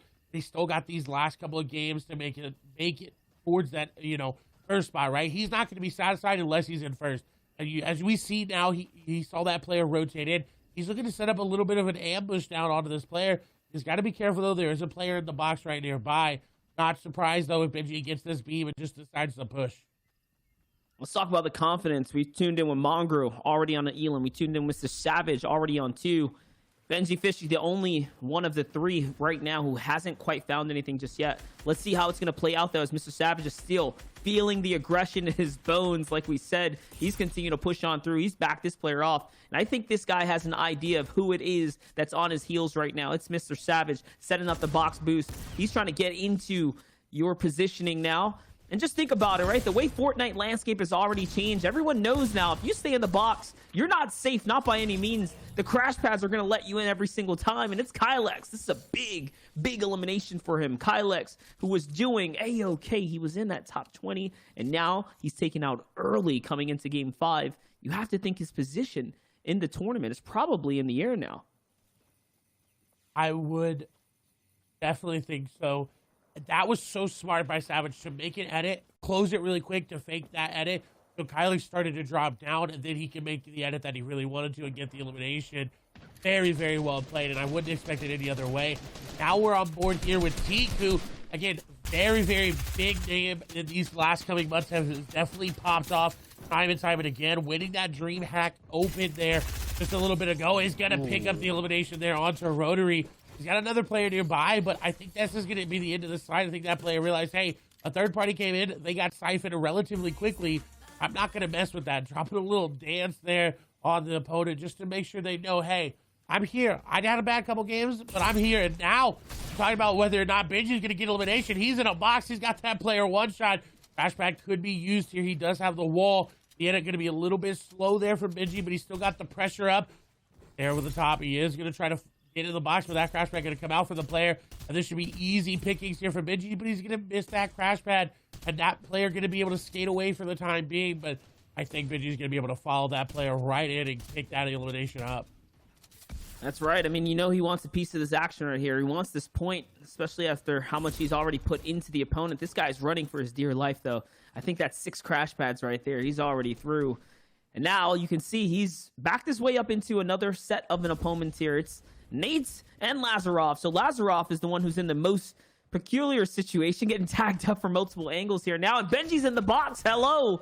Bye-bye, Lazarov. The key to open up the box was the tactical right through the roof here now. Didn't even need a crash pad to enter on in, but instead, he finds his way in for free just by putting a little bit of pressure up from above. Now Benji, full-on refresher in the mid-game. We know how important that can be. And he's got the heals. He's got the floppers, right? So an end game is looking very likely right now for Benji. Another player that's in that top 10, Marine, who has been a very, very great solo player over just the longest period of time, starting with that DreamHack Winter win. It was a very, very great win from him. And again, having great placements. I think in DreamHack got top 5, I think 5th place exactly there. Looking to solidify that. Right now, he was sitting in 6th going into this game, so right on the edge. Again, top 50 is what players are, playing for to move on to heats, but everybody here wants to get that first place, wants to get that extra little bit of recognition as well as the casters. Shots are coming through, but Ryan is going to third party so beautifully, and the target selection was perfect because he chose the weaker player. That's right. Vevi didn't have any shield there. Now let's just talk about Marine's current run right now. He's off to a phenomenal start. If you just reference the way he played at DreamHack, he only came up towards the tail end. This time around, Marine's looking like in good shape right now. He's looking like he's in really good shape. So I'm excited to see how he's going to pull through for tomorrow, because I think he solidified his way through the top 50. Any of these players right now in this 30-plus point range is looking very likely to continue to pull on through. Benji's going to narrowly dodge the harpoon shot there, and now another player is going to be the victim here as he's pushing on through, looking for the control of the walls. The double boost through, and now the ramp inside. Here goes the box, and no, the crash pad is just enough for that guy to escape, but not before getting tagged by Benji with the shotgun. You know he's going to finish the deal here. Let's see now, Clay, as he's trying to pick and move and decide what the finishing move is going to be. He's got a world of options, right? He can boost in with the ramp. Yes, he can. Or take the crash pad. This is going to be Flick, though. Oh, no. Yes, and he rates the fight. It's going to be a 4 out of 10 for the escape route. Flick, it was not good enough there. Or was that Frey? Excuse me. I think it was Frey, so it was not going to be good enough. GG's. Benji is playing like he is so far behind. He's playing it so well. When you look at the way he's playing, it looks like he is down 20, 30 points. In reality, he's only down about 13, 12 points at this point, as we see Rezon now on your screen again, our current leader right now coming into this game. He started out with 47 points now. First that placement coming on through. Rezon as well, changing up their playstyle. We saw Rezon last game play very confidently and go very aggressive. Now moving into game number 5, they're playing a little bit more passively. They're saying, okay, wait, now it's getting into those moments where if I make a mistake, if I make the smallest wrong move, that is my tournament on the line. Let's just talk about Rezon's performance as well. Grand Finals is where he has yet to show up on these big stage tournaments, right? He fell short on DreamHack, but his qualifying days were so good. I think he actually took away the open qualify day, the semi-final day for DreamHack. So it just shows you these days where the fighting matters most, right? Where typically you need to, more play a little bit more confidently and take battles for the W key. He shines, but this is a special situation where it's still the top 100, right? And he's doing it here, so he's showing championship quality as a player. This will be arguably as good as the Grand Finals. These games, there's just as much on the line as far as players' skill goes. Here's Seventor, though. Seventor has been killing it today as well, also in the top 10 here. Just take a look at him already putting that compact to use right now, looking to get inside as well now. Doesn't grab the wall, but I think there's a player shooting from behind here, Clay. He's got the advantage. He definitely does, and this is just perfect control over the box in the surrounding area, as Saban is just going to go down to a couple tag shots. Seventor played that very, very well, and now he's going to be able to reap the benefits there. Again, another fight that was relatively quick. It wasn't like 7 different boxes long. You see it's just a little bit of a 2x4 there. As Seventor is now sitting comfortably in his own builds. He's got extra mats in case zone moves a little bit towards him. He's set up. He's looking good. And as you see the placement format there on your screen, he's not in that second tier of placement yet, which it's only elims right now for him. He's looking really good. This could be the game that turns it online for him. Yeah, now that I think about it, with Frey falling down, who's in top 10, to Benji, that puts a complete pause on him, and he only had 28 points. So Seventor is in 11th place right now. He is just behind where Frey was. So with Frey out of the game, this is his opportunity to break into top 10 now and give himself an opportunity to be in that top 10 standing, that prestigious top 10. But no, he gets beamed as he crosses here. But lucky for him, he's playing the fish game right now. The irony enough. And no, the pressure is still too much. Someone collapses on top of him. And that means top 10 is out of the grasp for Game 5, and it's over for him. One game remains for him to now prove himself as a top 50 player. And that's the problem with using those crash pads that way. We all know if you throw the crash pad onto itself, it's going to bounce a perfect distance for you to get it in the next bounce. But if you line that up, if you catch it like that, you are 100% going to just get beamed out of the air like he did. As we now hop on board here with BL Hen, right? BL Henchman there on your screen. He's got the perfect loadout for this zone. He is 39 above, and that's going to be a little bit of a cause for concern. Because if you look around him, there is nobody. He's got a couple players right nearby, but he is all alone on this side of the zone. You see just completely open to the right. There's some players that he can shoot at. If he goes down, he is going to have to make a crash pad play into a box to get aggressive. And I don't think he wants to play that style of play. He's more than one of those players that plays aggressive in-game and gets those elims or in-game like we saw that last game. He picked up the dub. He's going to have to make a play here for more Storm Surge tags.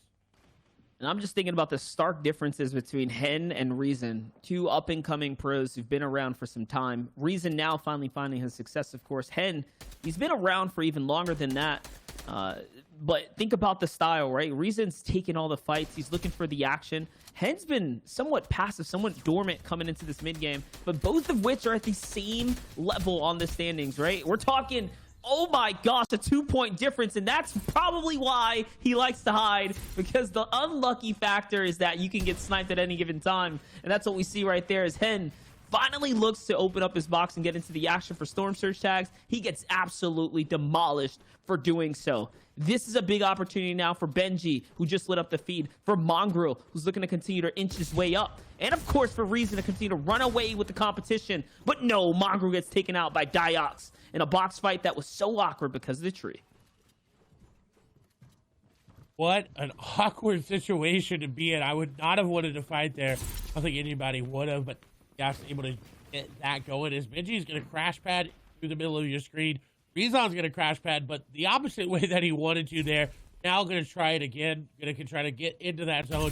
Only got one crash pad left. Did end up using it. Will not be in zone right now. He's got a little bit to go, and he is going to be able to make it there with a couple little builds. He's at 53 builds. This is not looking good, but Rezon has been playing so well on low match and so well at finding eliminations, and I think he should be able to find some out of the sky if he's able to hit those shots. Unfortunately, only one player flew near. That's all he's going to be able to do. But wait, he's setting up a little bit of an ambush. There's a player right above him trying to take his cone there. And I think he's going to go for the edit shot there onto him. His shots come through. That's going to be splashed there. Trying to get aggressive. And I don't think they want to get aggressive onto Rezon because he will just demolish you. And look at that shot. Monster current duos right by each other. Benji and Savage, they could turn on each other at any moment. We've already seen them nearly go against one another in that last end game, but it was Mongrel who took out Benji or Mr. Savage instead. We'll see if it's going to be Benji on the better side now, both of which are getting their peak on here. You can see that Benji is looking for information. He's just scouting the field right now. Already at 3 eliminations. He's off to a strong start, but this is where things really start to get interesting. This is that end game for Fortnite that we know and love. And guess who's right underneath the box? I think it's Mr. Savage, who's sitting literally right underneath his box. Okay, Benji's gonna back up now. That's a threat level that's a little too high for his radar, but instead he jumps into someone else's box, Clay. He wants to take this box fight. This guy's panicking, but no, someone comes from behind. He has to grab it, and Benji gets sandwiched here. It's Floki who comes out on top, and he might have been saved by the third party. The pressure from Savage caused Benji to move out of his box. With low mats, he had nothing he could do, and unfortunately just going down. And that's really good for Rezon and company, as they know, hey, Benji just went down. I've got a good run up to the top, and Rezon continuing to try to maintain his lead. Very little mats, very little to work with in his inventory, but he's got that charge shotgun, and that has been his moment to impact everybody. Oh my gosh. Oi, oi, oi. Just gonna get deleted. He was 3 HP. That was so close for him. Reason literally looking like he's trying to put on an Arkham-esque style championship run right here, except it's not even championship day. It's just the road to the championship right now, and Reason is putting up such a show right now. Here's the big pot. He finds himself the big opportunity to heal now, and Storm Surge is ticking here as well, showing you how stacked, how absolutely stacked the lobby is. There it is. 0 seconds on the Storm now. The surge is kicking in. 6 players have a world of trouble right now. Reason has to be careful with who's nearby. And yes, he's going to get tagged a few times. No more shield left. That's it. 40 HP in the tank. He's still running for his life here. Trying to make his way to safety now. Finally, opportunity to heal. Just 1 Elim though. 32 players in the game still. Mr. Savage cooking as well. 4 Elims in the low ground. Can he find a 5th? There it is. Someone's in the box. The edits. Will he be able to respond in time? We'll find out in 2 seconds here now. And yes, he does. There it is. Another 50 HP finish. We're talking just several ticks off for Savage. He follows up with an RPG as well. And now 6 eliminations here, Clay. He is on fire in the low ground. King of the low ground right now. And this is what we pointed to. Savage turns online after game 3 and 4. And game number 5, he's looking to make it his. Rezon, though, still in this game. He's trying to get elimination, and he does. Rezon, another low HP elimination. He is operating so well. We see top tier, elite, big name players do this, and he is making it look easy. He is running through this lobby, and he's going to take down Savage. What a huge elimination. He took down so many big names to secure his first place right now. No way. He gets another one here, Clay. On the tail end of the Storm, the 4th elimination. Oh my gosh. What are you doing, Reason? You are tearing up the entire food chain right now. Absolutely adding disruption to the ecosystem. Reason now looking for another one. And yes, he's going to find it's going to be onto Umi this time around as he finds his 5th. Someone's in the box, though. He doesn't care. It doesn't matter. That was a great run. 60 points. And now we're in the end game here with Letwick on height. Letwick looking to move up in the leaderboard. He's got the caddy loot, the mythic loot there. As shots coming through. Clement is in this game as well, taking down an Nos. A big hit there from Letwick, trying to secure this elimination. He knows that player is low, but not able to find him. His zone is pulling back away from his shots come through. Shuzi made a wrong edit, and Letwick was there with the charge fully ready. He's got the shockwave. He can just shockwave everybody in his zone. He's looking to get some tags onto him first rate. At least he gets that elimination credit. The splash is going to go down here to Clement. Letwick on height. 3 eliminations. Just going on the mountain. Shot's going to come through. That's going to be Clement going down to 1v1. And Letwick takes down Queasy. 5 eliminations and the victory royale. Letwick comes out on top. That's what we call an excited end game of Fortnite here. You can see our competitors are looking to do their best to continue to inch their way up, claw their way to top 50. But don't worry, guys. We got the best of the best Fortnite minds here to break it all down. Bala and Sundown, take it away, guys. Thank you so much. Letwick is just picking up the victory royale. You'll love to see it. Guys, that was a sick game. And, man, Reason. He's given us reasons to love him. I'm sorry. It is just my one. Sundown, take it over. I don't even want to after that, man. You just ruined what was such a fantastic run by what might be the best up-and-coming player. I don't even want to call him an up-and-coming player because he's somebody, if you've been watching solos and knowing how, he's been here, he's been at the top, and he's been putting all of these all-star and names just into his backpack, and he's just like, nope, I'm better. Nope, still performing better. Hey, guys, by the way, I'm still playing better than you. And just rolling it out now at a 14-point lead over Hen. You have Savage just behind him there within striking distance. Both those players just right on the outside of that average victory royale. But like we said, right now, this is Reason's tournament to run away with. And you look crazy part two is that you look at Mr. Savage, you look at Benji, you look at Hen in some cases. All these guys are like W King to try to get points and try to fight their way back up to catch up to Reason. And Reason's just like strolling along. Oh, you're in my box? Yeah, I'll take you out. And then like moving forward, he's just getting everything in endgame by consistency, Zeke. Every single time he seems to be in the top 10. And that's how you're winning these tournaments solos these days. That's right, man. And look at more of these names that we're used to seeing. Now, again, guys, we can't reiterate this enough. It is top 50 that's moving on to the heats. So take a look at all these names. Start memorizing them because these are the people we're going to see. People like Skype. You know, this is a very familiar name that we're used to seeing. Weeks from now, when we go into these heats and we start to see, I mean, this is like nice little snapshots, right? Because these 100 players have worked all day to get here. But now we're going to see it take another step up in those finals. Taking a look, 20 points is currently at 40th Sundown. I'm very curious. I would assume probably right around 15 points. It's like 50, right? Yeah, you'll generally see a drop-off right around that outside. It's actually currently sitting at 18 as we flip on over with Karma FNR holding that last spot. But as we talked about, each elimination, each placement threshold ends up being a difference maker. This is just the first of 4 qualifying opportunities. We have one today, one tomorrow, and then Saturday and Sunday next week as well. So all of these players will have another shot, but we're about to hop in the final match of Europe, and it's all going to come down to this. Will anybody be able to catch Reason and push forward, and can somebody steal away one of those guaranteed heat spots? That's what we're going to be keeping an eye on in this last game.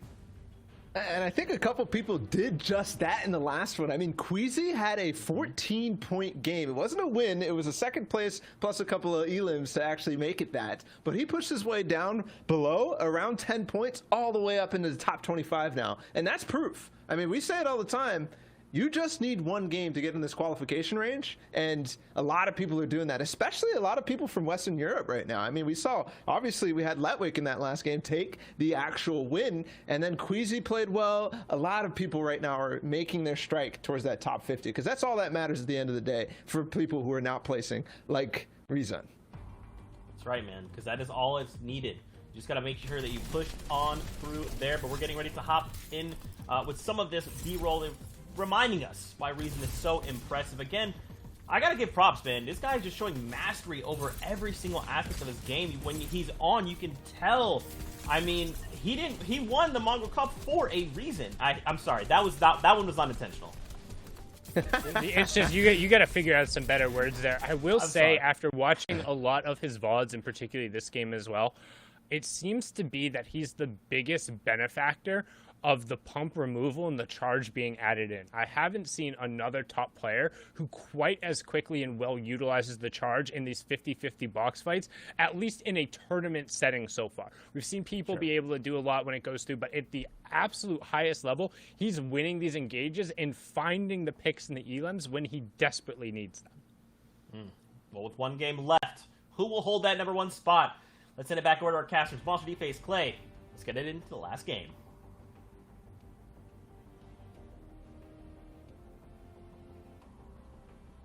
Thank you so very much, Zeke, for breaking that down for us right there. And like we said, this is the final game of day 1 here in the EU Opens. It's been a long and grueling day for our European competitors, but it's not for nothing because these players are looking like they are fresher than ever. That top 10 leaderboard in its own, Clay, is something to marvel at.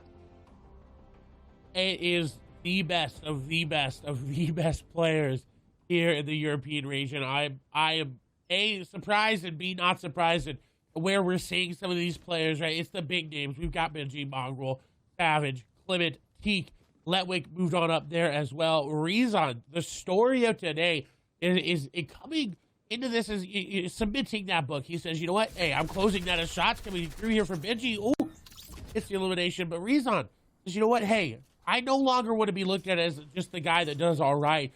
He wins a Mongrel Cup, a Creator Cup. I want to be the one that says, you know, hey, I won the first week of FNCS, or the first day of FNCS qualifiers.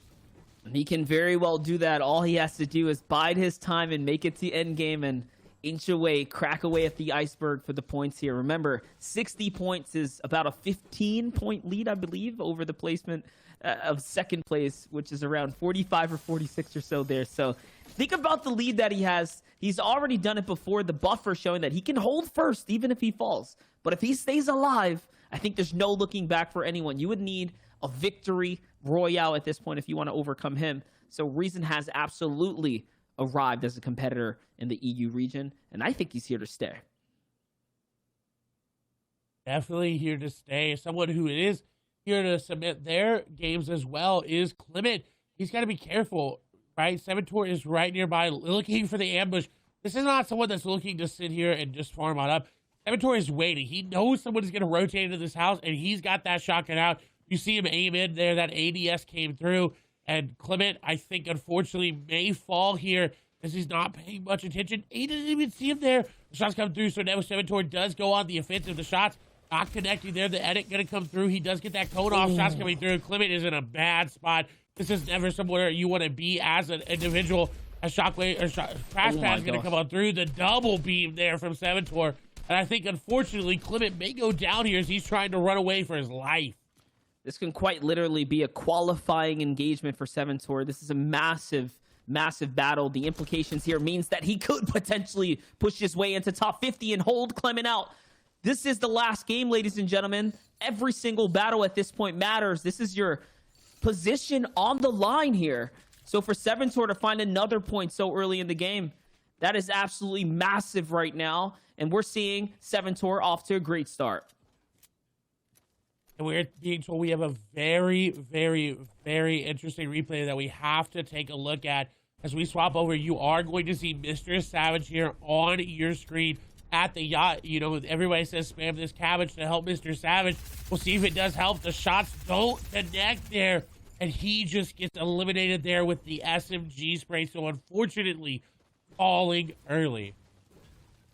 Massive drop right there from Mr. Savage, but don't worry. I think with how much point buffer he's managed to gain this time around, he is safe to say he'll be in that top 10 or somewhere very close by it. So valiant effort and a great run for Mr. Savage, but his run ends here. Someone who is still in the game, though, it's Reason right now, looking to continue to lay down the landscape, lay down the roadmap to his success here. So far, it's been at Holly Hedges. Such a weird, unorthodox spot. I don't think we've seen any champions come out of this portion of the map ever, right, in this season, this Chapter 2 season.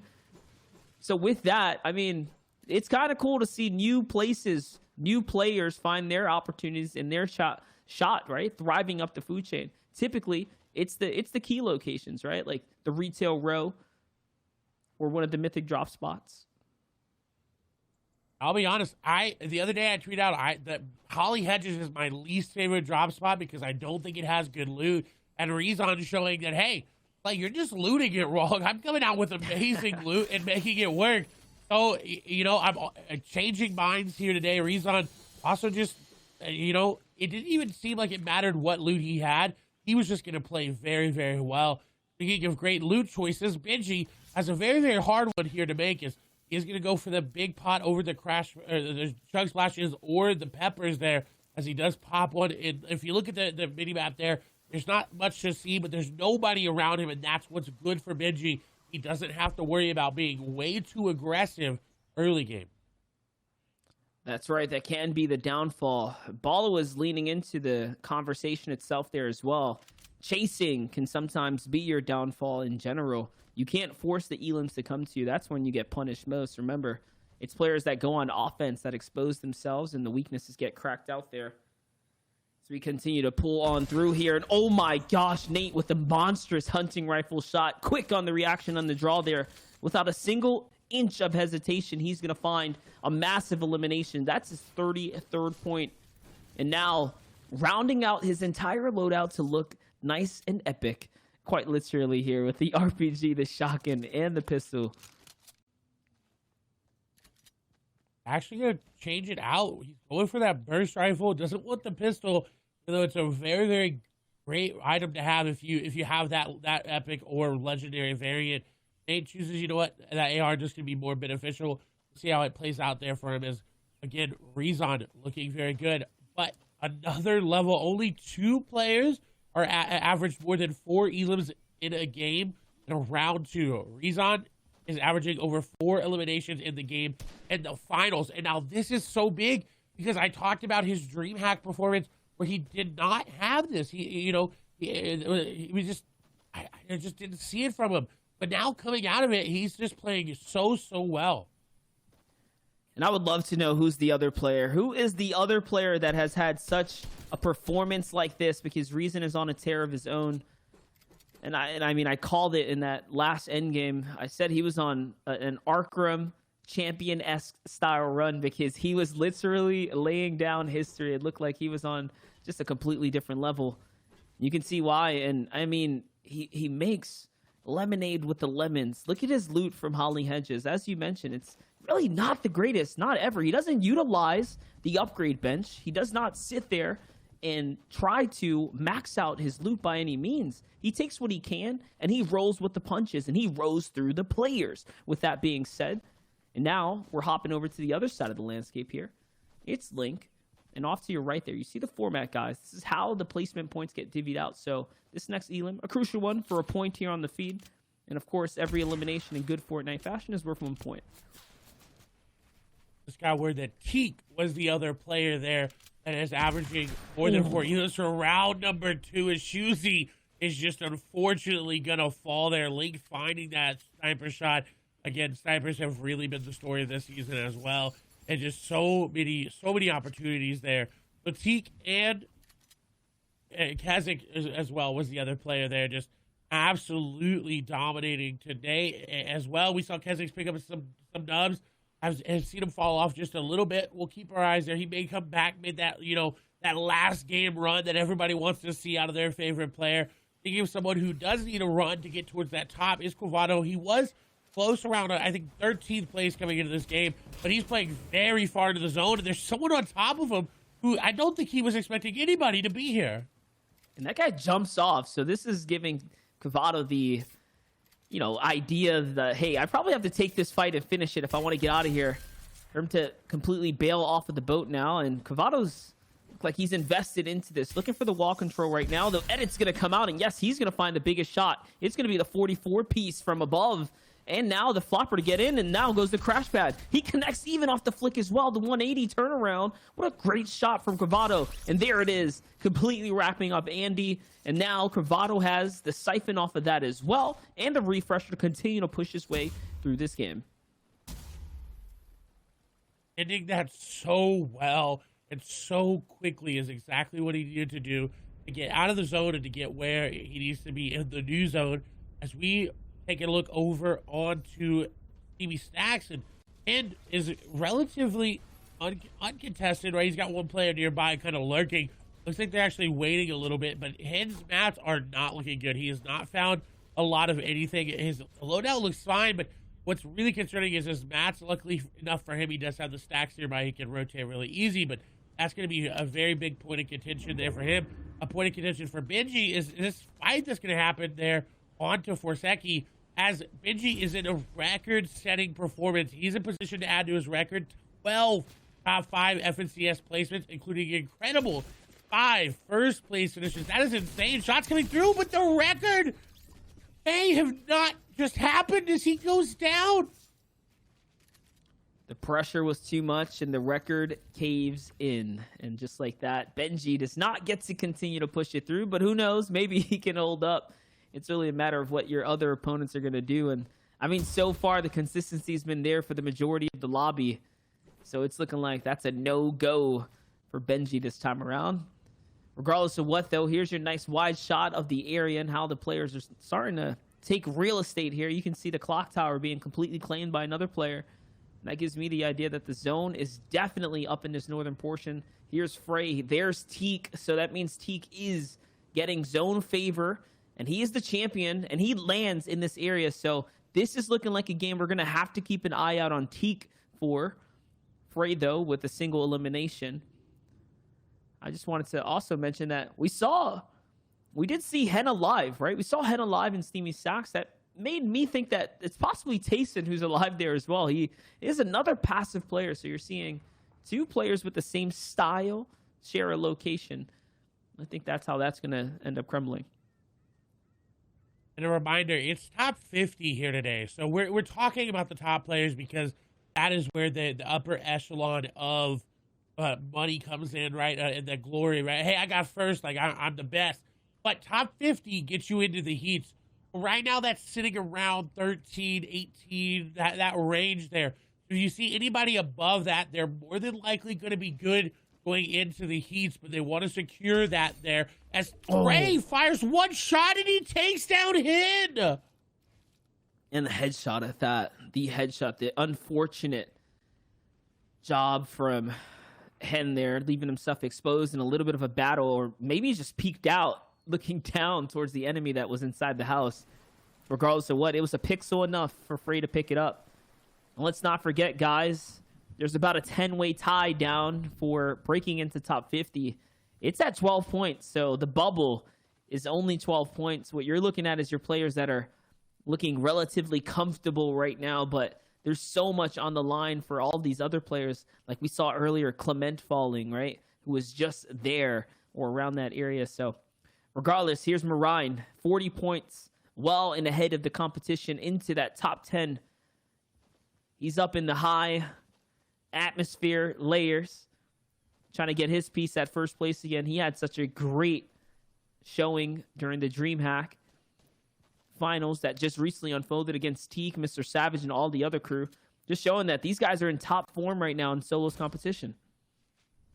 And Marine is the only player in the top 5 other than Rezon to be in this game. Every other one of them has been eliminated. We saw Savage, we saw Benji, we saw Hin go down. So right now it's looking like a victory game here for Rezon unless Marine is able to pop off and get an absolutely amazing game. Right now, Rezon's on top, and he's looking to stay that way. Teak, however, looking to top of that. Again, 36 points, so more than likely in qualification rating, it's looking like 21 points is going to be where that is. And that's the biggest point to take home today. Again, top 50, move through. That is what these players are playing for to get to the heats. And then, of course, grand finals. Teak, however, is no stranger to this side of the map. During DreamHack, we saw him sit here and wait and wait and wait and wait and wait and wait. Because he knew where he was in the leaderboard. He knew Savage was on a fire. And so this time, doing it a little bit differently, playing from behind. But I would expect nothing less than a great game from him. I do agree. And just to give you guys some names of players that are on the bubble here, we just got word from the back. It's a Nas, it's Flick, Karma, Styler, Carrots, Vastroki, right? These are competitive veterans. These are players we root for and love. So you have to keep your eye out on them as we continue to get these wide shots of players that are in the game right now. Here's a little replay, though. You can see exactly how that unfolded. I was questioning, how was it that Hen revealed himself to get tapped from behind? It's because he was sitting on top of that base. He was in a fight. And look at that, the huge shot, not covering and just above the ramp elevation right there, just above. It was enough for Frey to see in and hit the single headshot from downrange. Oh, that one hurts to see. He was just like a pixel above, and Frey was like, you know what? Well, that pixel's not supposed to be there, taking advantage of it as we see Mongrel down below, hiding a little bit. Seems like maybe playing on not as much mats here. He's up over 142 builds, so in a very good amount of mats, but playing very conservative with them. That's one of the things about Mongrel is that he does spend a lot more mats, I feel like, than the average player, because he's very, very good at building those builds, but got to be careful about not taking these mid-game fights and getting up. Again, he was in contention for those top spots, still is, and more than likely will qualify with the points that he's at. He makes a very easy rotation in his own, but he does have to be careful of the player above him as they are looking down on top of him. We see a nice wide shot of everybody nearby. Queasy is nearby there. I believe that's Woodsy up above him, because now we're transitioning over to see how players are rotating through the zone. Absolutely, but here's Jerky on 33 points so far. He's played a relatively strong game of Fortnite today. 6 games have gone definitely in his favor as he's been in the running so far, making several end games and just being there when it matters most. Now at a single elimination here, the last opportunity, the last showcase for Jerky of the day here. Now he's vibing. He's got that launch pad. He's got those crash pads, and he's trying to make this rotate here to the 4th zone. The 4th zone is such an important one as well. Let's not forget that right after this, the more center you are, the more likely you are to catch the next half in, half out. It looks like Jerky's got a serious situation on his hands here. Not only is he on the storm line, but he's just gotten tagged from someone behind him who's going full psycho mode. He has to launch pad, and gets tagged in the air and taken out. Just like that, his run, his last game is all over. And Jerky's been all over the map. First game, he had 6th place. Second game, it was a 33rd. Next game was an 81st. Next game was a 63rd. And right now, getting a 53rd. So he's kind of been up and down. He's had his high moments. He's had his low moments. So a relatively great day for him. He's going to more than likely be able to get that top 15 threshold. We do, however, move back over to someone who will be, I think, in that top 20 or 50, rather, maybe even top 20. Could be in top 10 is Mongol. We've talked about his aim with this mythic burst rifle. It is so insane. And I honestly think the burst rifles are better this season with the one less round of the burst, because you're able to recorrect so much quicker after that initial burst. And I think for someone like Mongrel, that really pays off, because his aim is just absolutely insane. Yeah, let's not forget, you get a little bit more zoom capability with that higher fire rate to trade off. So it is very, very good. But either way, it's not going to help you in the box fight. Doesn't look like Mongrel's going to need it. The tack attack is going to be enough to bail him out on a 2 HP save. And just like that, he has 52 HP. And that bottomless Chug Jug from Ocean's Mythic side of the loot there is going to go ahead and fill and cap him off. We're seeing how this can come in handy in the mid game right now. There's not a lot of opportunities. You'll find 15 seconds to pop it, but this is one of those rare circumstances where it is the perfect solution for getting tagged down. And now he has the opportunity here to trade it out, potentially for floppers. I saw in the inventory loot right there. Here's a player on the bubble. Carrot, who's sitting next to Reason, the first place in the day one opens right now in this qualifier here. This is not looking too good for Carrot. I think he's in such a scary position to be in right now. He is no longer the coolest Carrot right now. He's in oh my gosh. bad spot. Actually, all of a sudden in a good spot. He's taking down number one, Rezon, in a bad spot. The crash pad coming through. He does get out for the time being, changing layers, but he's in a very bad angle. Ooh, and a nice edit. Gonna save him for now. Carrot on the other side. Those shots gonna stall out here. He needs to try to pop some minis. That insert being made here. He's trying to box up and just change as many layers as he can to put as much material in between him and his opponent. And for now, he is going to be able to get out. That looked very, very scary for a minute there.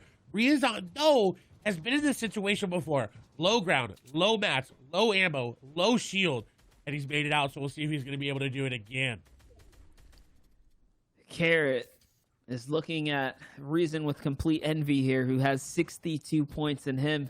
Just in the teens now, who needs this elimination. It's up to Reason, though, if he wants to play spoiler or not, depending on how good his shot is right now, which, as we've seen today, has been very, very deadly, is going to be the determining factor for any of these players that are fighting right now. But wait, another big tag is going to work against Reason here, and Reason's going to go on the counter offense. No, it's not going to be enough, and now has to back up here. Out of hard material, so forced to recycle back into the metal builds of his previous. And yes, he wants to escape. Finds a launch pad, and Reason has another opportunity here to get away. He lands inside the box with the charge, but no, it's not going to be enough. He gets absolutely demolished by Marine. That was the wrong box to land in on, and now Marine has the opportunity to continue to earn his way up the top, right? We talked about it. If you're in top 5, a Victory Royale can secure you first place if Reason goes down, and Marine made this possible for himself and only himself now in this endgame. What a play there. He made it possible, but with that little HP, I'm very worried. However, I'm not worried about Teak, whose crash pads are coming through. The crash pad threw him all the way down to low ground. What a perfect usage of it there. The charge shotgun not going to connect, though, hoping it did, but now on low ground has time to wait. We do see Mick going down there to Vadil. Teak, though, low ground, trying to find anything that they can. Any extra loot, any extra elimination. He's actually going to take down Marine. Wow. The zone, and I think that's secured first place there for Rezon here today. Let's talk about this. Anas lighting someone up in the feed there. Carrot as well. These are two players on the cusp of qualification. Those could be very well the elims that they needed to make their way through the finals day. Let's see, though. It's Mongrel on the other side. As we see, he traded out nothing. He ended up keeping the infinite Chug Jug here and the peppers, because you can see the steam coming out of his ears right now, valuing the Chug Jug even in the end game like this when you think he wouldn't. Let's see how this is going to play out now. 40 points for Mongrel. He needs to do something big or go home now. Let's see it, though. Playing this back edge now. 9 builds remaining. You can see it's a desperate situation for the Mongrel. Okay, one more, though. Someone ends up putting a wall behind him as well. This is not his this is not his base, Clay. This is not his area. He has to work his way through these enemy builds. He's just trying to stay on the backside. Here it is. Someone finally walks in, and it's not going to be enough. He gets traded out by Nate, and Nate finds himself the 40th point there now as he approaches this endgame. And unfortunately, that's the issue with taking a burst rifle as your swap weapon. When you use a charged shotgun, it's just so hard to hit the shots, especially while he's peppered. It was just too hard to track. His inventory is going to fall. We see Quavado there as well. Anas there in your screen. Link has been popping off. Rezumi will fall. I think Link sitting on 3, 4, 5 eliminations right now has been playing very, very well. M10 Legends, who's we've barely seen on your screen, but has been popping off. 34 points is nothing to scoff at there. Has gotten a lot in this game. A shot gonna come through. Superior's gonna go down. There's another player right there. The peanut butter peak going back and forth. Legends is gonna be a legend, and he takes down Anas. This is a great run here for them. Will more than likely put them in that top 50 threshold that they need to move on to heats. The zone is closing. This is the last zone there. And look at the top. It's Tayson. We haven't seen much of him today, but he holds the high ground. Coolest carry. Getting shockwave to zone. Leak going into zone. Everybody is going into zone. They're all fighting in zone. The only person in zone is Tayson and Vevi. Everybody is fighting outside. Coolest carrot going up. Shockwave being used. Tayson does no longer have the high ground as carrot there, but the piece control was so beautiful. The shockwave came out. He's out. Tayson looking to get the last elimination. Vevi with the crouch there is going to be able to pick it up. Vevi with the last game picks up the victory royale with 6 eliminations. Oh my gosh, that was an absolutely incredible end game. And you see that could have been a qualifying run for Flick, qualifying run and victory for Vevi, and a qualifying run for Anas as well. Ladies and gentlemen, that was quite the day one opens here. Once again, I'm Monster D-Face here. This is Clay Selling, and I'm covering up for Shayo Wager, which we will see later on today. Shout out to Shayo for covering up the first better portion of this entire show. But regardless of what, we're going to toss it on over to Sundown, Bala, and of course Zeke to break down the leaderboards and bring home all the action.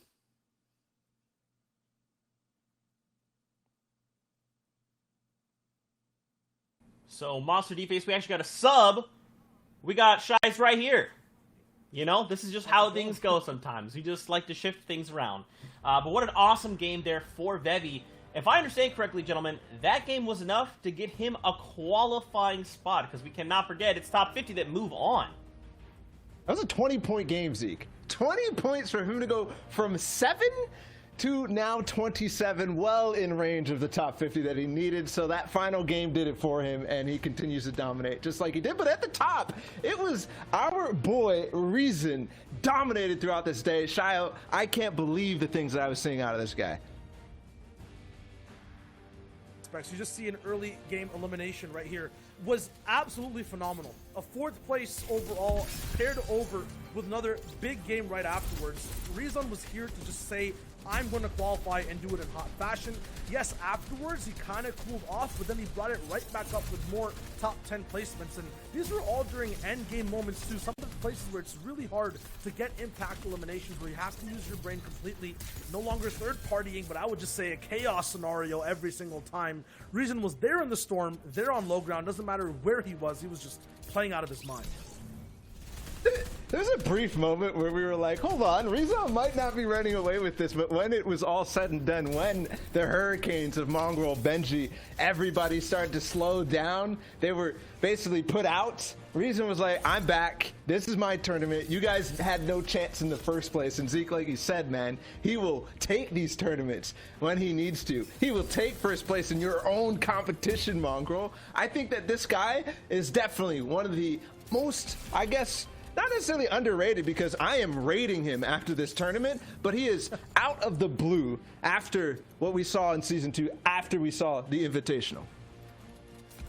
And this is on the backs of playing all day, right? Again, guys, this is the level of Fortnite players we're looking at, right? These guys have already played potentially 14 matches, and now they're back to play at these set lobbies of the 100 of the very best coming out of this day number 1. They're going to do the same thing tomorrow. They're going to do the same thing next Saturday and Sunday. So for Rezon to show up in the way he did against the big names we're so used to seeing, this is making massive waves, and this is shining a light on him. And of course, there's other players as well that are doing the same, right? Like making that little baby qualifier. A lot of these guys on the edge of that 50, just on the outside, wanting to be in. There's some players that did make it through. Yeah, for Rezon now, it's all about playing defense, but there's a bunch of people who were playing offense all the way trying to break that top 50. Anas, one of them. Usually we see him in top 10. This time, a very different place to be, but the aim stays the same when you try to break all the way towards 20, 22 points. Karma also was a big name, and he was making moves balling. Yeah, they were. And these are qualifying moments for these guys. Karma clutching up in the final game to find himself 23 points. That Elam will seal the deal for him, just barely making it through. And there's other people too. But one thing to know about these tournaments is that it doesn't really matter what you're doing in the weekly qualifiers. Yes, of course, Reason earned himself a bag. He got the $5,000 for placing first place. But what these guys are doing is setting up a foundation for them to play through into the seasonal finals, to play through into the grand finals, where you don't really see the people who are winning the weeklies end up winning in the grand finals and earning that Axe of Champions. Yeah, you talk about foundation. I think Vevi had the biggest one. Usually you're on Twitter thinking about, man, I need a 20-point game to qualify me, especially in this format. He actually got one. 6 eliminations, first place in his last game to say, I am going to play in these heats and push for the grand finals. Ridiculous from Vevi. And this is the thing that we've been seeing from him in the past couple of weeks. I mean, I'm thinking of dream hacks for Vevi. This is somebody a lot of you guys probably don't know. Like, he played on NA East in the semifinals and got first place on NA East, his opposite ping, and he dominated that hard. I think he's from Ireland, so this guy is an up-and-comer for sure, and we see him in the last game stepping up again. That's right, guys. A lot of these big-name players are going to have to step aside, because there's a lot of new blood looking to try and hang with the very best of the best. Now, we're going to have these final standings here in just a moment, but I got to say, guys, this was an awesome day. So much fun, so much action here in Fortnite. And now we got to know, who's at the top? Was it Rezon? Did he hold that spot? Did he get taken away? Let's take a look together. Hey. I like it. And it looks like staved back Rezon holding down that #1 spot, 62 points. My God, 15 ahead of Hen in second place. Yeah, this was domination on not necessarily another level, but on day one, I think this is the stamp that he wanted to make. This is the statement that he wanted to make above people like Hen trying to catch up, above people like Link, who seem to have an easy path. Him and Cavato, an easy path to caddy corner. I mean, it was uncontested. The first game, he kind of just walked in, and then Cavato also, second game, he's just like, oh, this is mine, I guess. Yeah, and like usually we have this conversation about drop spots and what's going down, but I feel like the story of round 3 for Europe was just what Zeke mentioned. The old big dogs versus these new guys who are trying to rise up, the old legacies and the new ones that are trying to be cemented in people like Vevi versus other people like Savage. Skite here too, looking to make that old flame just shine that much brighter at 27th overall. But all these guys are now basically having another chance, an FNCS solos, to say, I'm the best player in Europe, possibly the best player in the world. Man, this is what it's shaping up. And again, this is just a snapshot, right? This is just a tiny little sample size of what we can expect in heats. There, another name, Carrot, aka the coolest Carrot we've seen. Thomas HD, just a few names that have made it through in the top 50. 26 points was that barrier. Now, taking a look all the way out at 50th, it looks like it ended up being 21 points. And Bala, you actually kind of predicted this earlier on in the day when we were talking in the green room. You were like, man, I think 21 is where it's at. And turns out Vortexia barely making it in. Yeah, clutch moments, and we're going to see clutch moments time and time again as these days continue. I mean, tomorrow it's going to be the same thing, right? It's kind of a hyper-accelerated FNCS in this case, where you have usually you have this week take place in one weekend, right? And then the next weekend, and then the next weekend, and the next weekend. And this one is happening in 2. So we're going to see that drop spot beef be accelerated, essentially. Tomorrow, we're going to see that fight at Caddy Corner might look a lot different, especially with new players and new blood coming in. And we get to see it on 2 regions, too, Zeke. I mean, NA East coming up. We got people like Clicks just taking their first major solo tournament win since, well, I shouldn't say major, the Booga Cup, but since basically the World Cup qualifier day. So we got a lot of action ahead of us.